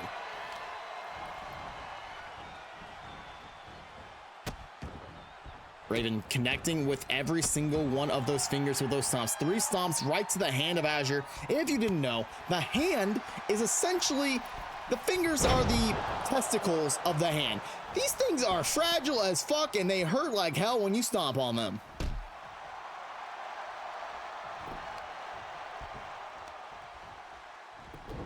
Raven has a very unique style, chat. She doesn't just go in for the focus onto one singular body part. She picks apart the entire body, inch by inch, piece by piece, little by little. It's devastating. It's methodical. It's diabolical. Oh my God, a big boot. Okay, Azure, never mind, big boot that looks vicious. Azure's back up immediately. Said, fuck your boot, it didn't hurt.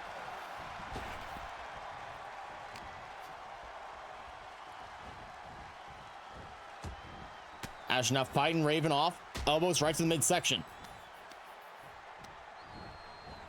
In the corner goes Raven. A big clothesline by Azure. Running up and down, and here we go. Dirty DDT by Azure. What has Azure got planned here, chat? He's looking to do something crazy. Hurricane Rana off the springboard. And now up to the top rope goes Azure. Sizing up Raven. Oh, sit down senton, down goes Raven.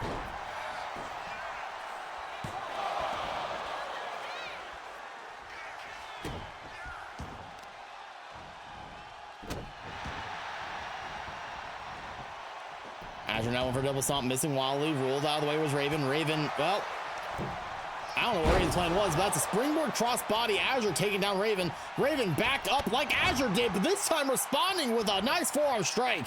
The urge to go heel and do Dirty Dom's moveset in the future is interesting. Oh, running knee. Raven with a bulldog after that. It's definitely a thought to process to really dial in that of Dirty Dominic Mysterio. Raven now over a pin after that turn inside out clothesline. Only got a 1 count on it though.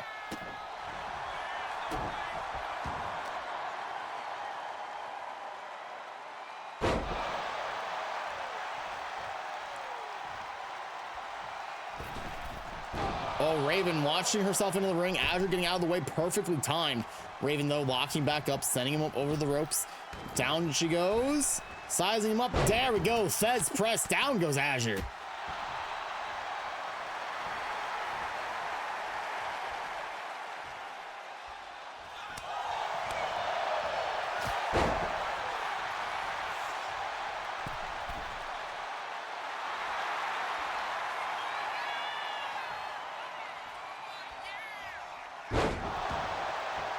Was that a, what the hell was that? I looked, it was over, it was a blockbuster. Okay. My eyes glazed over for a second. I'm like, what just happened?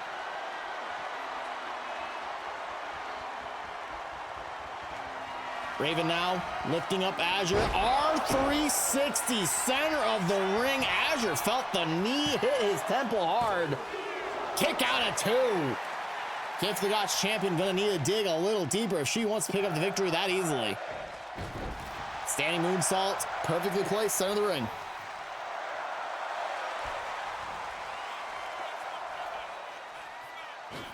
Raven springboard drop kick. Azure goes down hard.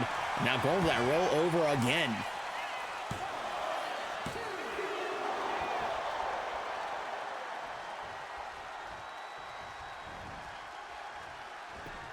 Sweeping the leg goes Azure.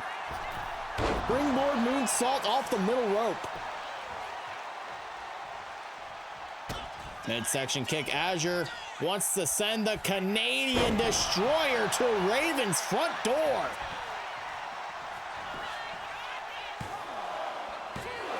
Oh, nicely done. Kick out by Raven. Keeping the match alive for that much longer. Very destructive DDT. Azure now launching himself up to the top rope. Flying to the air, frog splash. Kick out at 2. Stomps right to the gut and a kick back down to the ground goes Raven. Top rope one more time, sending himself flying. I believe that's called the North Coast Pop. Sorry, it's not North Coast Pop, it's dropping the dime, except for this time it's dropping the loony. Azure went for trying to send Raven out of the ring, and down he goes, up and over. Raven, nicely done. We have dimes. I don't know if you guys have dimes in Canada. I don't know your guys' freaking money system that well.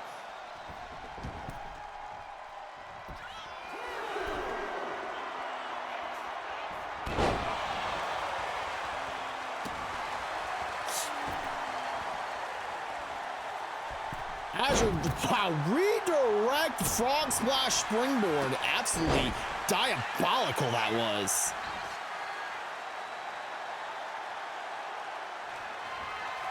Azure with the kick. He's setting up the uno, dos, tres. Uno. Dos. And 3 makes trace.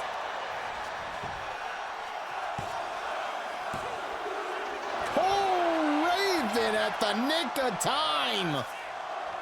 Kicking out at 2 and like 3/4 as Azure, oh my God, dead weight off the top rope, just splashing hard onto Raven's back. Raven getting out of any predicament there. Forearm strike, knocking Azure back. Azure rolling out of the way, went for a drop kick, missed it wildly. And a nice step up into Gurry. Raven knocking down Azure.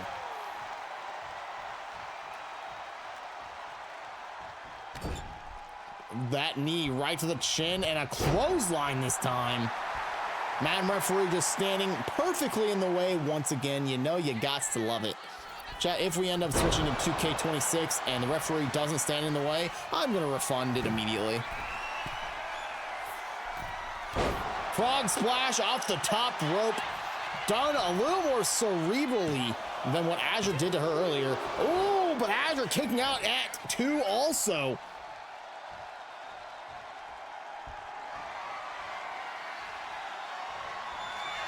Raven sending a message. R360. That might be it. 2. What? Not many people have kicked out of 2 R360s. Azure on that list for sure. 2 R360s, not enough to put this man down.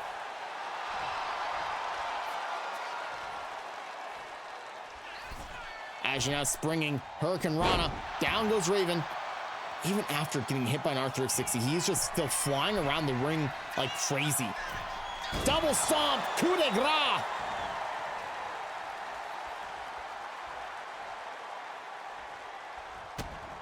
Well, Raven, a little bit of positive, sending Azure. Oh, what? Azure.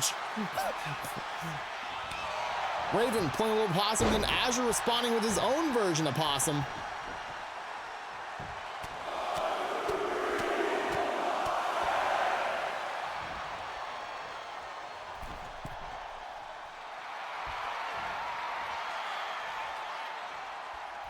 Raven now drop kick, sending Azure down hard. Run around, a nice little elbow drop from Raven. Kip up by Azure, a huge clothesline, knocking Raven down. Over the top rope goes Azure. Calling his shot as he should. Springing on into action, Hurricane Rana, down goes Raven.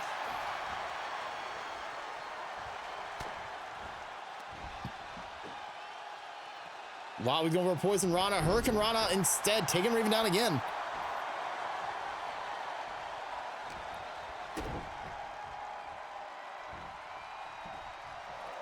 Azure going up to the ropes. Oh, we're going old style. Actually, a nice little Canadian arm drag.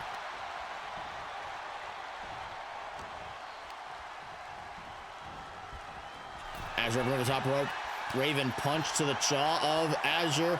Azure, it's not great for Azure oh God, no. Oh, Raven dropping a DDT onto Azure on the ring apron. For those who don't realize it, the hardest part of the wrestling ring is that ring apron, and Raven dropped Azure face first onto it as she jumps. Oh my God!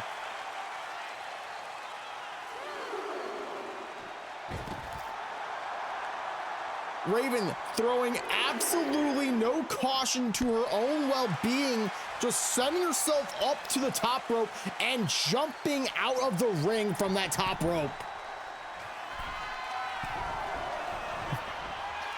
Raven now on the top rope again, this time aimed for the inside of the ring.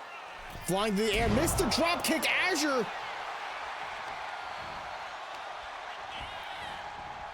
in the ropes goes Raven. Lift up, flapjack, maple syrup indefinitely on all those. Azure telling, is it time for Uno Trace? Uno! Dos! And 3 makes Trace.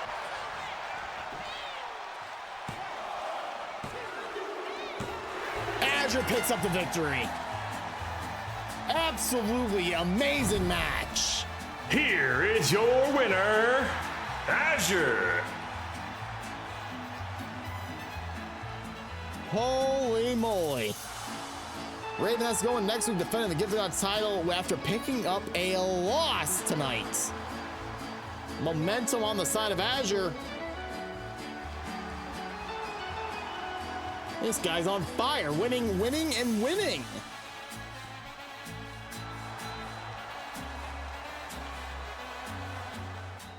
Being the Canadian superhero most Canadians wish that they had to look up to, period. How many Canadian superheroes are there? So, is there a lot of them? There's probably a fuck ton of them, isn't there? I guess technically... Regardless, your next match is Dogma versus the third person Duders. Tonight, LaRue and Dark Siren, the original members of Dogma. I only know of Beta Ray Bill. Like I said, Azure being the super...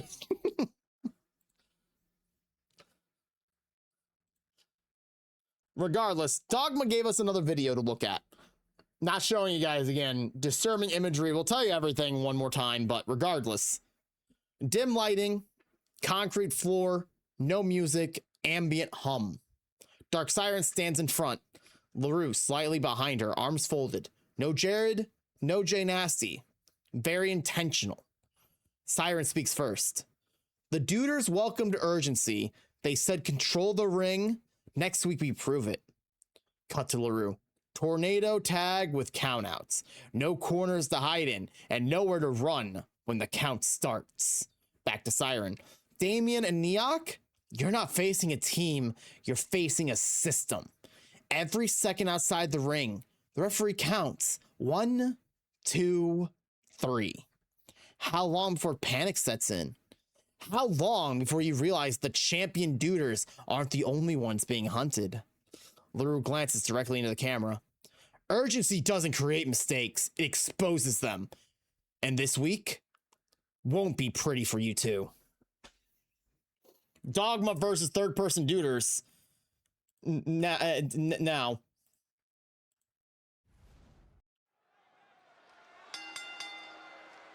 The following tag team match is scheduled for one fall.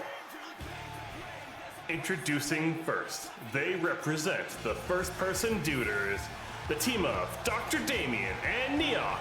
They are the third-person duders. The third-person duders, the extension of first-person duders, where three other members of the duders that are not the main two duders do what they gotta doodly do to do the do-to-dos. Or something like that.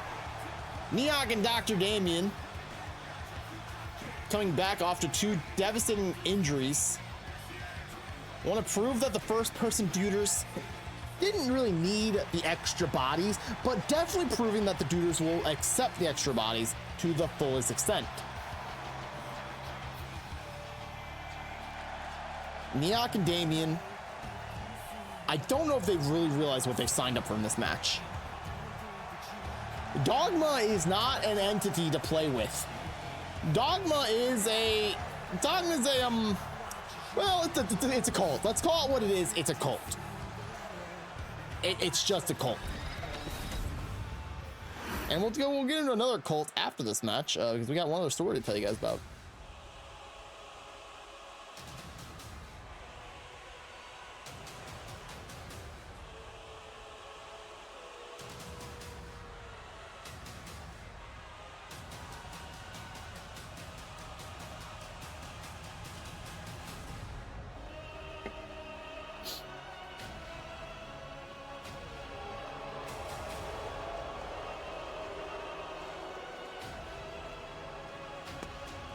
Forgot the announcer doesn't talking for a minute, so yeah. LaRue's just emitting aura and energy right now, chat.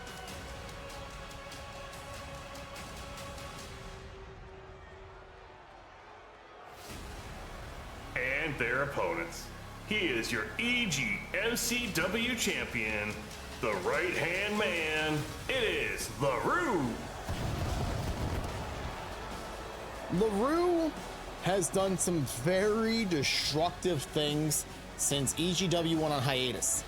Immediately jumped over to MCW to keep himself fit, keep himself strong, and keep himself very much powerful. Aligned himself with Dark Siren. Some claim the statement of Dark Siren cast her alluring song during that fatal four-way for that EG MCW title over at the Super Show EGW versus MCW back in November.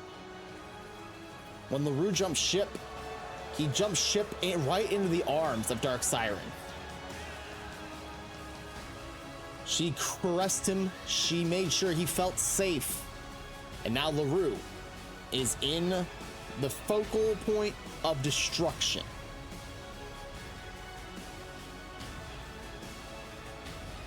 He would use the power of Dogma to win the EGMCW championship against Derek the Destroyer. He would go to defend the title with Dogma standing behind him too. Went into War Games to try and earn the opportunity to pick his opponent at Pandemonium.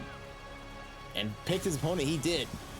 But you better believe that he made sure that every single person in that match with him, especially Kyle Hags, were laid to absolute destruction.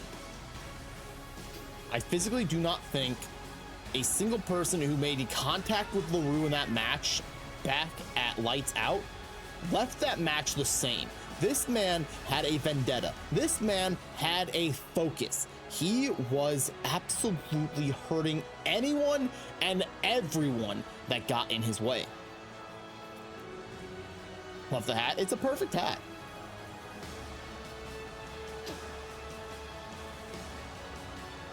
LaRue has made it very clear his focal point of his opponent at Pandemonium is Professor Jolty. strictly because Professor Jolty threw lemon pepper salt in his eyes at Lights Out in that War Games match. LaRue has requested it be an no-holds-barred match. Not anything goes, just no holds barred. He said as long as the Aftermath stays out of the ring, so will Dogma. Maybe Derek will be relevant again? You never know. EGW returns this Wednesday. We'll announce the match at the end of the show. I understand I could have announced every single match during LaRue's entrance, but we've been giving, we're straight up aura farming for this man. EG MCW Championship is in his hands.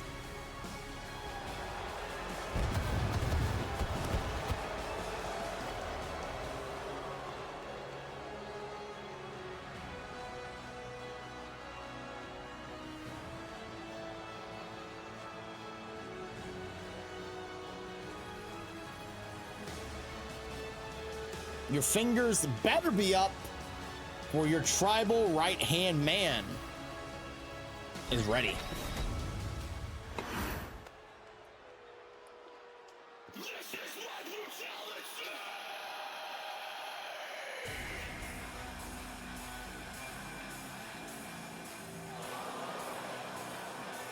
Here is someone who is equally as dangerous, if not more. And his tag team partner.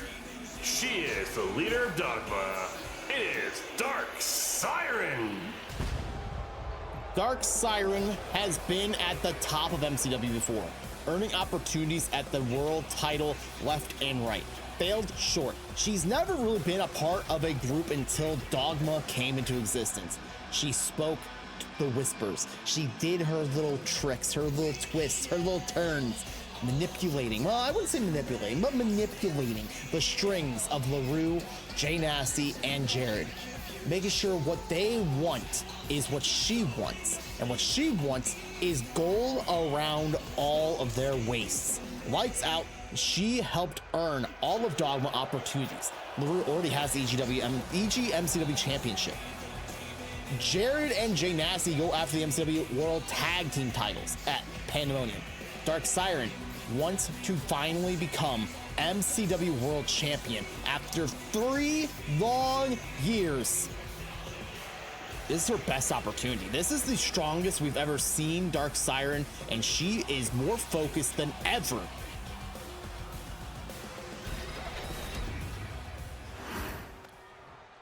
I don't think the third-person duders know what they're about to get run into.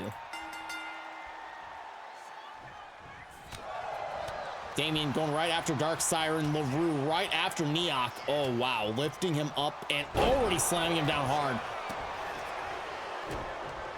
Damien in the grasp of Siren, getting slammed hard with a body slam. Kick to the face of Siren.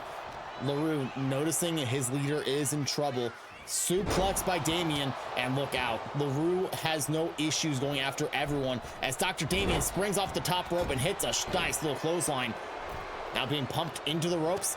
Dark Siren back up. Drop kick onto the face of Neok as Dr. Damien gets his knee ripped apart by LaRue.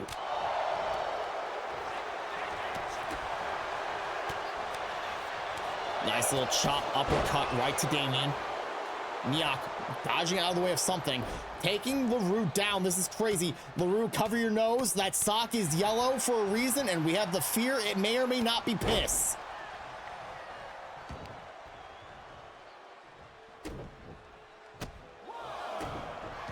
LaRue already going under the ring, and is that a motherfucking apple? What is with the apples tonight? Who?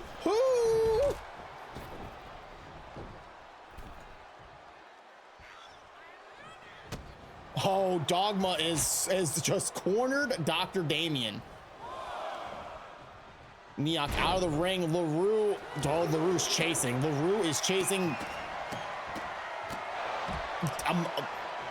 Neok got another fucking apple. LaRue beating the shit out of him. Drop kick from Dark Siren.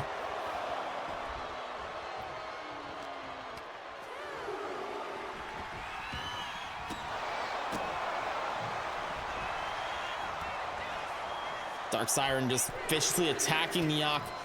Oh, LaRue with a big boot to Dark Siren. Oh my God. Miscommunication from Dogma. That's not something you see too often. What's with I don't know what's with all the apples. Nobody wants to use real weapons. They just want to use apples tonight. Tonight's Apple Fest, I guess. Well, I guess I fucked up a little bit. I do have a bad apple monster too. I fucked up. I did this to myself. I set myself up for failure. All these apples are my fault.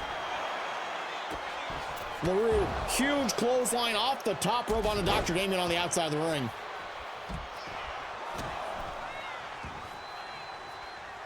As someone who plays a lot of Chivalry 2, apples can be deadly when used right. I don't think they're using them right though, Chaka.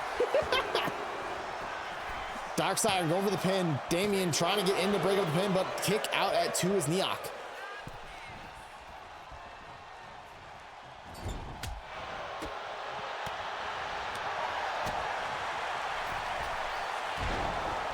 Dr. Damien went for some sort of springing move, missed it wildly. Dark Siren taking the fight to Damien as LaRue gets knocked down by, oh my God, the strength of Dark Siren, dropping him face first into the mat. Neok not caring about the pin, focusing on weakening up the shoulders of LaRue. Dark Siren sizing up Dr. Damien's ZK. Oh no! No ZKO as Neok tries to whip the fingers of LaRue off. Dark Siren now locking it up with Neok. Neok scooping him up. Oh, Dogma is capital up. What was Dark Siren has run away from LaRue, and LaRue is now just in the ring with Neok. Neok is in a bad spot for sure as Dr. Damien puts a neck breaker onto Siren. Midsection punch, LaRue feeling it. Big clothesline, turning LaRue inside out. Neok doing something that most people can't do, keeping the big man down and knocking him just straight out.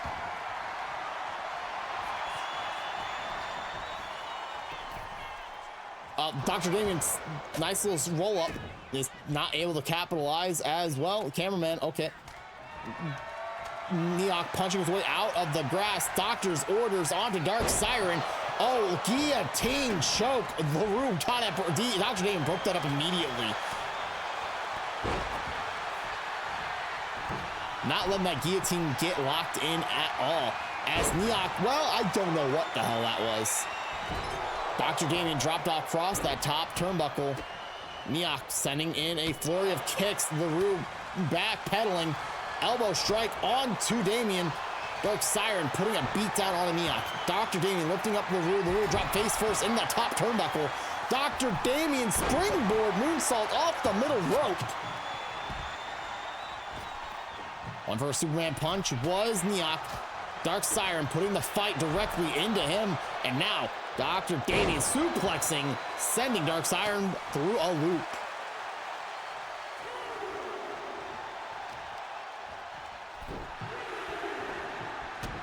LaRue re-entering the ring, drop kick to Dr. Damien. Damien is staggered. LaRue punching galore into Damien. Damien bleeding? Oh my God. Guillotine choke onto Damien. Dark Siren gotta keep the focus in onto Neok. Neok lifted up. Oh my God. Dear Lord Almighty. Oh, the spear to Dr. Damien. Oh my God!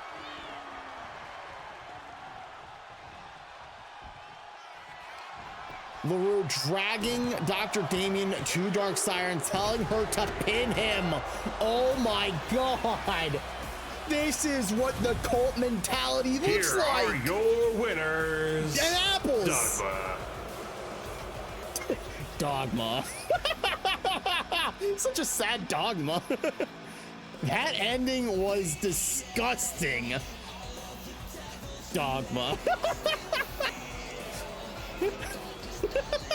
Such a sad dogma. Dogma wins again. Does Dogma get kind of freaky? Listen, I have so many questions. Hi, Scap. How are you? What's your question, Scap? What are your questions and what do they have to do with anything? But, well, what? What do you mean, well, whatever? No. What are the questions? I don't know. What do you mean? Okay, listen here. First of all, we have our next story to read. But before we read that story, I'm going to send you all to an ad break because ads are about to be playing soon. And, you know, we got one match left, so we're just going to go get the ads out of the way and everything. Mainly, what apples? There were apples everywhere. Apples were everywhere. Regardless, let's go over our story, our last story of the night. This one feels weird to even read. I'm gonna read this one. You're gonna be like, Ginger, are you okay? No, Ginger's not okay. This man has an app. I do not have an apple obsession. How dare you accuse me of an apple obsession?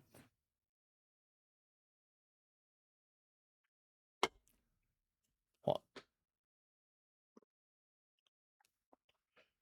Come on, focus. I hate the focus so much on this camera.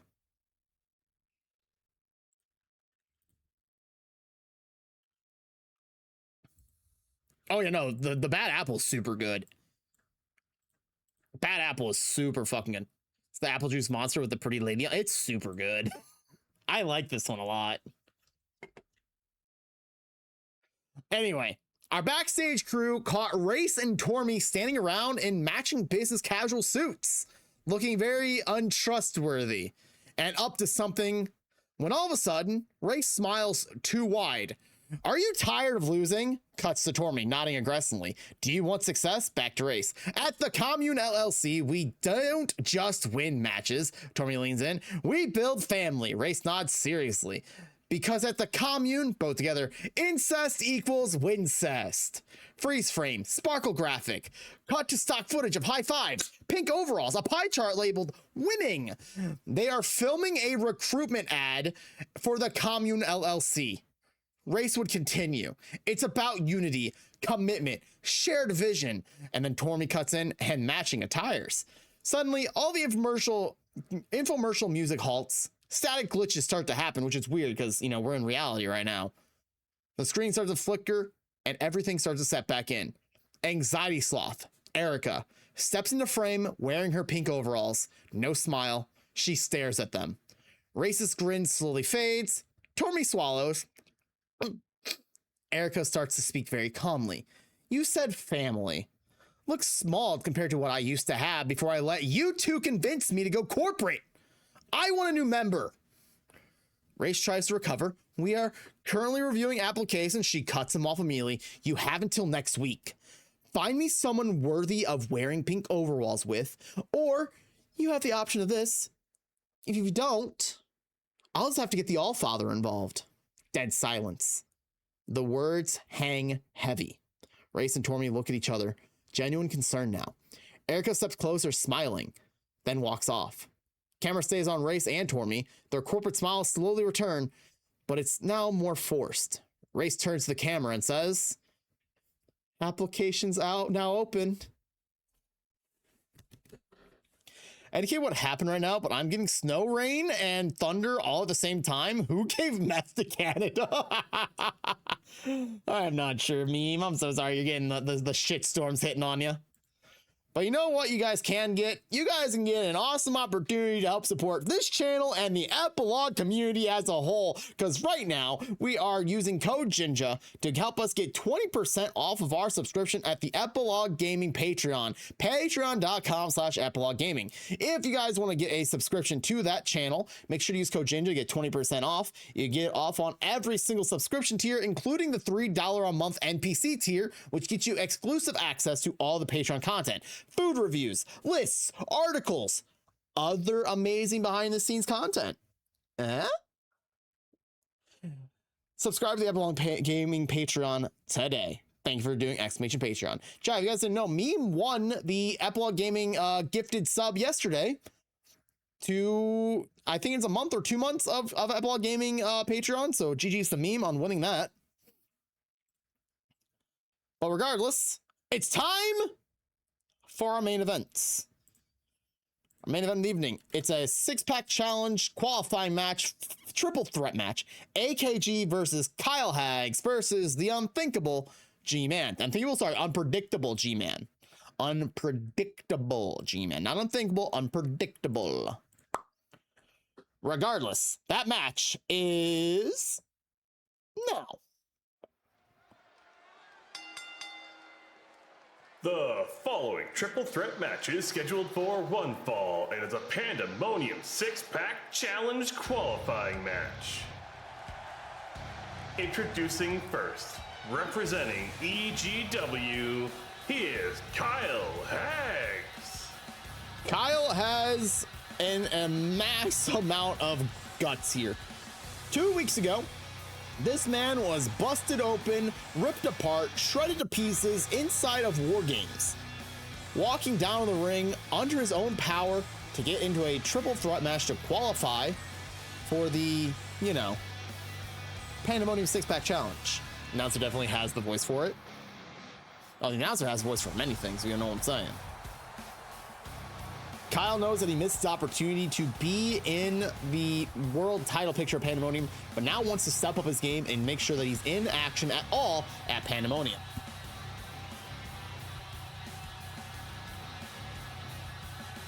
Sorry, I can feel myself being a little snotty, chat. Sorry, sinuses are kicking in.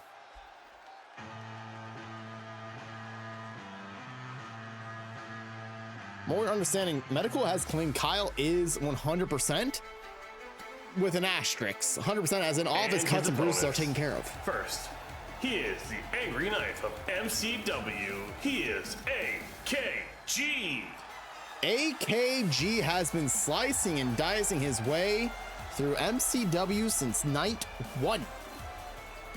At Lights Out, he was very unsuccessful in facing off against Raven to take the Gift of Gods title, but that impressive win-loss ratio, this man still has not only earned the opportunity to make the claim to belong in this picture, but on top of that is making the claim to capitalize the situation known as opportunity. Just say words. Words are just being said and spewed right now as we speak. AKG, trained by Shinsuke Nakamura, ready to do whatever it takes in the matter of the Prince of Strong Style, as he's been deemed. The Knife of MCW. The man, the myth, the legend, AKG.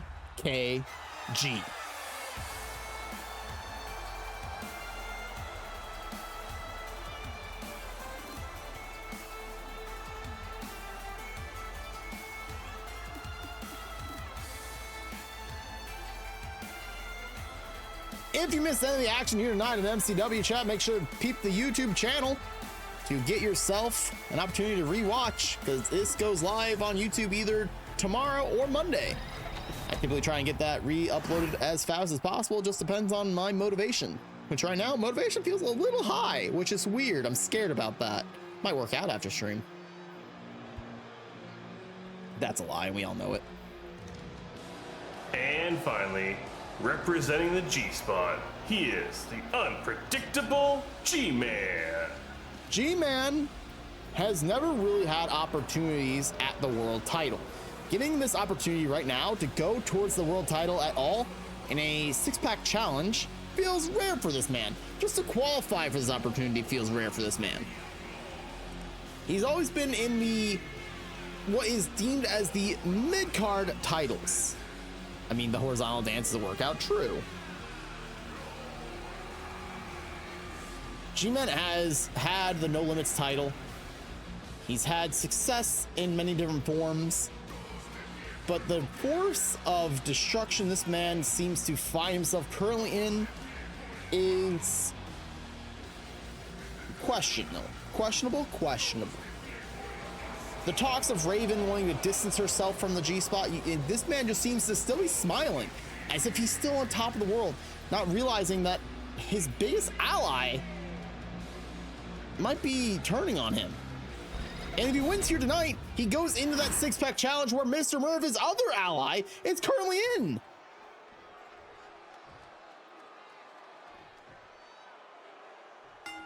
This is unprecedented, honestly. AKG and Kyle going after each other immediately. Sit down power bomb, slam down goes AKG. G-Man now going in and sending Kyle into Madam Referee. Single leg drop kick, down goes G-Man.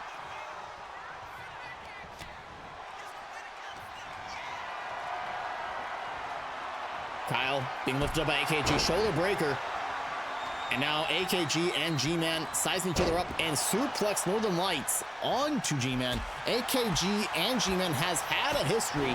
AKG has been one of the biggest thorns in G-Man's entire freaking side his entire career. G-Man has had multiple rivalries all throughout the last almost 4 years of MCW. War with Dark Siren, war with Jinja, war with AKG, war with Monster Moment, war with KC. This man has no love lost when it comes to rivals. But he does have a lot of, well, he's got 2 allies because he's also rivaling with the Unthinkable Baby. He's really got Mr. Merv and Raven. And as we pointed out, Raven trying to distance herself from the G-Spot. Who is on his side anymore?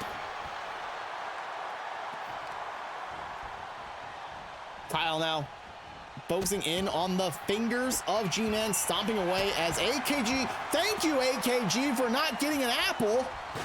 Oh my God, I think Kyle just kicked that chair in AKG's face. Jesus Christ. AKG rolling up G-Man. Oh, G-Man flipping him over, going for a pin of his own. My hair doing some weird shit. Nice.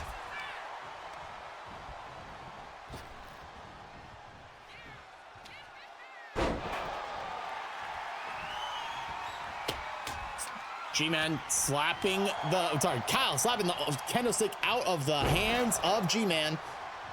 And now, quickly, AKG send Kyle in the ropes and whoa, went for a kick. Kyle, nicely done. Swinging neck breaker, changing up the direction of that. AKG on the ground, G-Man putting Kyle in the corner. Scooping him up. Taking G-Man, knocking a chance at G-Man all the way over the other corner and quickly now. Oh, Kyle. Lifting G-Man up, suplex onto G-Man with a trapped arm.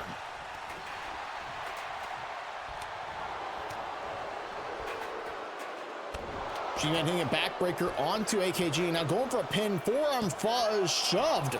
I almost said fucked into his face, and then I just like, no, I'm trying to say forced. No, it was shoved into the face of AKG. Sledgehammer in Kyle's hands, kicked out of his hands by G-Man.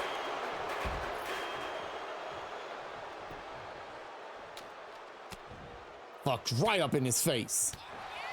Kyle fighting back, pushing G-Man back. G-Man now keeping as close as he can. Suplex, broken arrow. Baseball, Jesus Christ, that baseball bat got launched out of AKG's hands. It's being launched out of AKG's hands. Back body drop by AKG onto G-Man, and then a suplex onto Kyle Hags. AKG missing wildly with that knee on Kyle. G-Man going under the ring, getting a kendo stick from underneath there. Lifting up, big back body drop onto AKG by Kyle. Kendo stick raining down on everyone. He's missing. He's missed wildly on AKG twice. Sizing up Kyle. Nope, he's going for a pin. Forearm shoved right in the face again. And breaking up the pin is Kyle before even a 1 count. Holy super kick by Kyle, and then oh my God, trapped suplex. Trapped Northern Lights suplex onto G-Man. And now boot right to the chest. Down goes, oh, G-Man. Oh, Kyle, pump fake super kick. Looked like he's going for the super kick. Faked out AKG, who is out of the ring. And Kyle smashing that kendo stick and shattering it. Is the green one Ema? No, the green one's AKG. Angry Knife Gaming. Ema already had a match tonight. Ema has won his match tonight with Rena. The knock fucking. We have a lot of wrestlers who wear, a beanie and have a goatee. It's not unheard of for that to be a standard style for most people. For some reason, I've learned over the years of making MCW wrestlers, but also, good that people have a style. Good to know that's a standard style for men, in case I ever decide to change up my styles. You know, get rid of the beard, just go goatee and a black stocking cap. That's what you know. I'm glad to know that is a solid statement. You mean Arena fought? No, they fought as a tag team. They tag team. Knock fucking. Also known as Night Watch in English. Oh, G-Man lifting up AKG, going for the G-Verta breaker. And that's over a pin on Kyle. Interesting play by G-Man. AKG still kind of out cold. He could have went for a pin on AKG. Why is G-Man after Kyle so badly here? Where's the beef going on here? Oh, Kyle has steel steps in his hands. AKG sizing up G-Man's King Shaza. Kyle breaking up the pin. Kinshaza nailed onto G-Man, and oh my god, even that hurt me. That running knee right to the gut. What an absolute power play that man known as AKG did onto Kyle. That knee was ferocious. Steel steps lifted up and chucked at the head of Kyle. Oh my god, AKG wants to murder Kyle apparently. I'm not shocked. Everyone we saw LaRue did to Kyle just 2 weeks ago. I'm not shocked.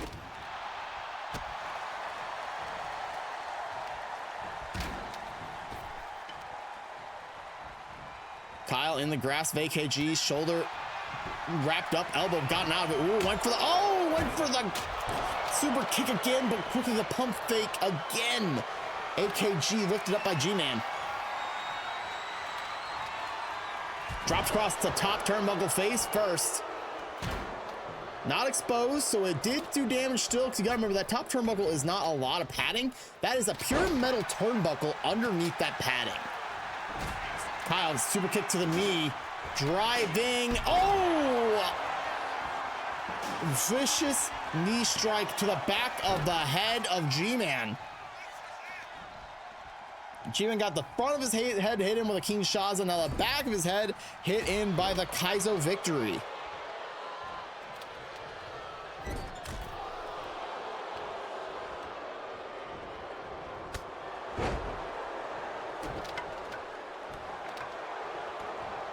Kyle placed up in the corner.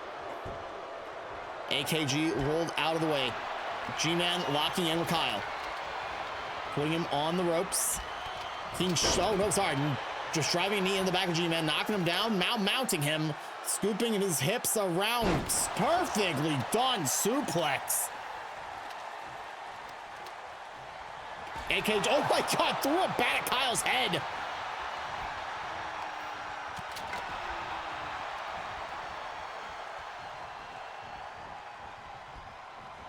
Oh, just a spinning heel kick by AKG, knocking Kyle down.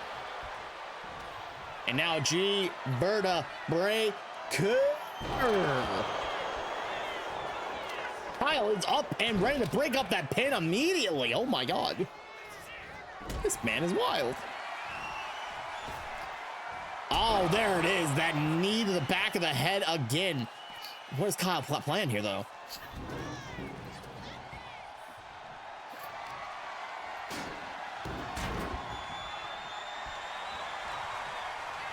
Kyle rolling in those steel steps.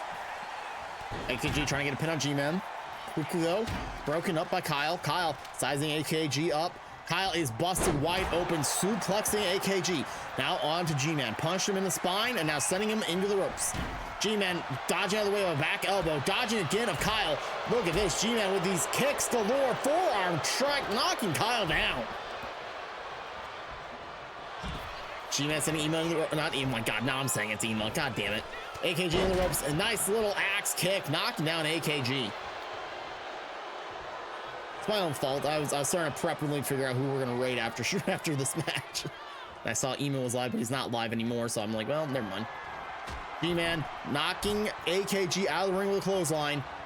Off the ropes he goes. Oh my God, Kyle! Jeez, no! Tope suicida, but Kyle, oh my God! Kyle almost put a stop to that with a steel chair. Holy shit. Oh, and a Topic suicida of Kyle's. Jeez, oh Lou. It looks like AKG is also bleeding and now locking in a triangle choke onto Kyle outside the ring. This match has gone insane in the last couple minutes. Kyle lifting AKG up, power bomb position onto the ring apron and driving his head into the ring post. G-Man chasing Kyle down and slamming the sledgehammer into his spine. Now into the gut of AKG.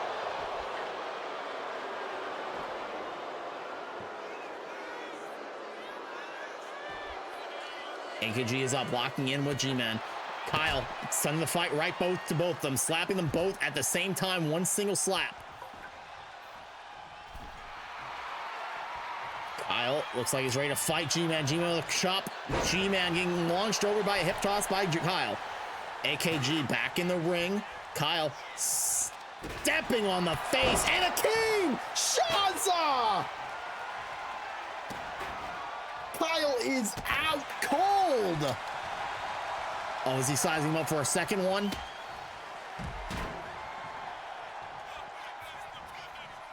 Kyle slammed head first in the top turnbuckle. AKG turning him around, putting him in the corner, striking him right in the back with that elbow, and now a shoulder tackle into that spine too. Pushing him in the ropes. Look out below. Suplex by AKG. Grabbed on AKG, suplexing on the G-Man. Oh, wow, Northern Lights with a bridge. Kick out at 2. Oh, my goodness. G-Man kicked in the face. Kyle stirring on the outside. AKG keeping the pressure alive. Ripping at the arm of G-Man.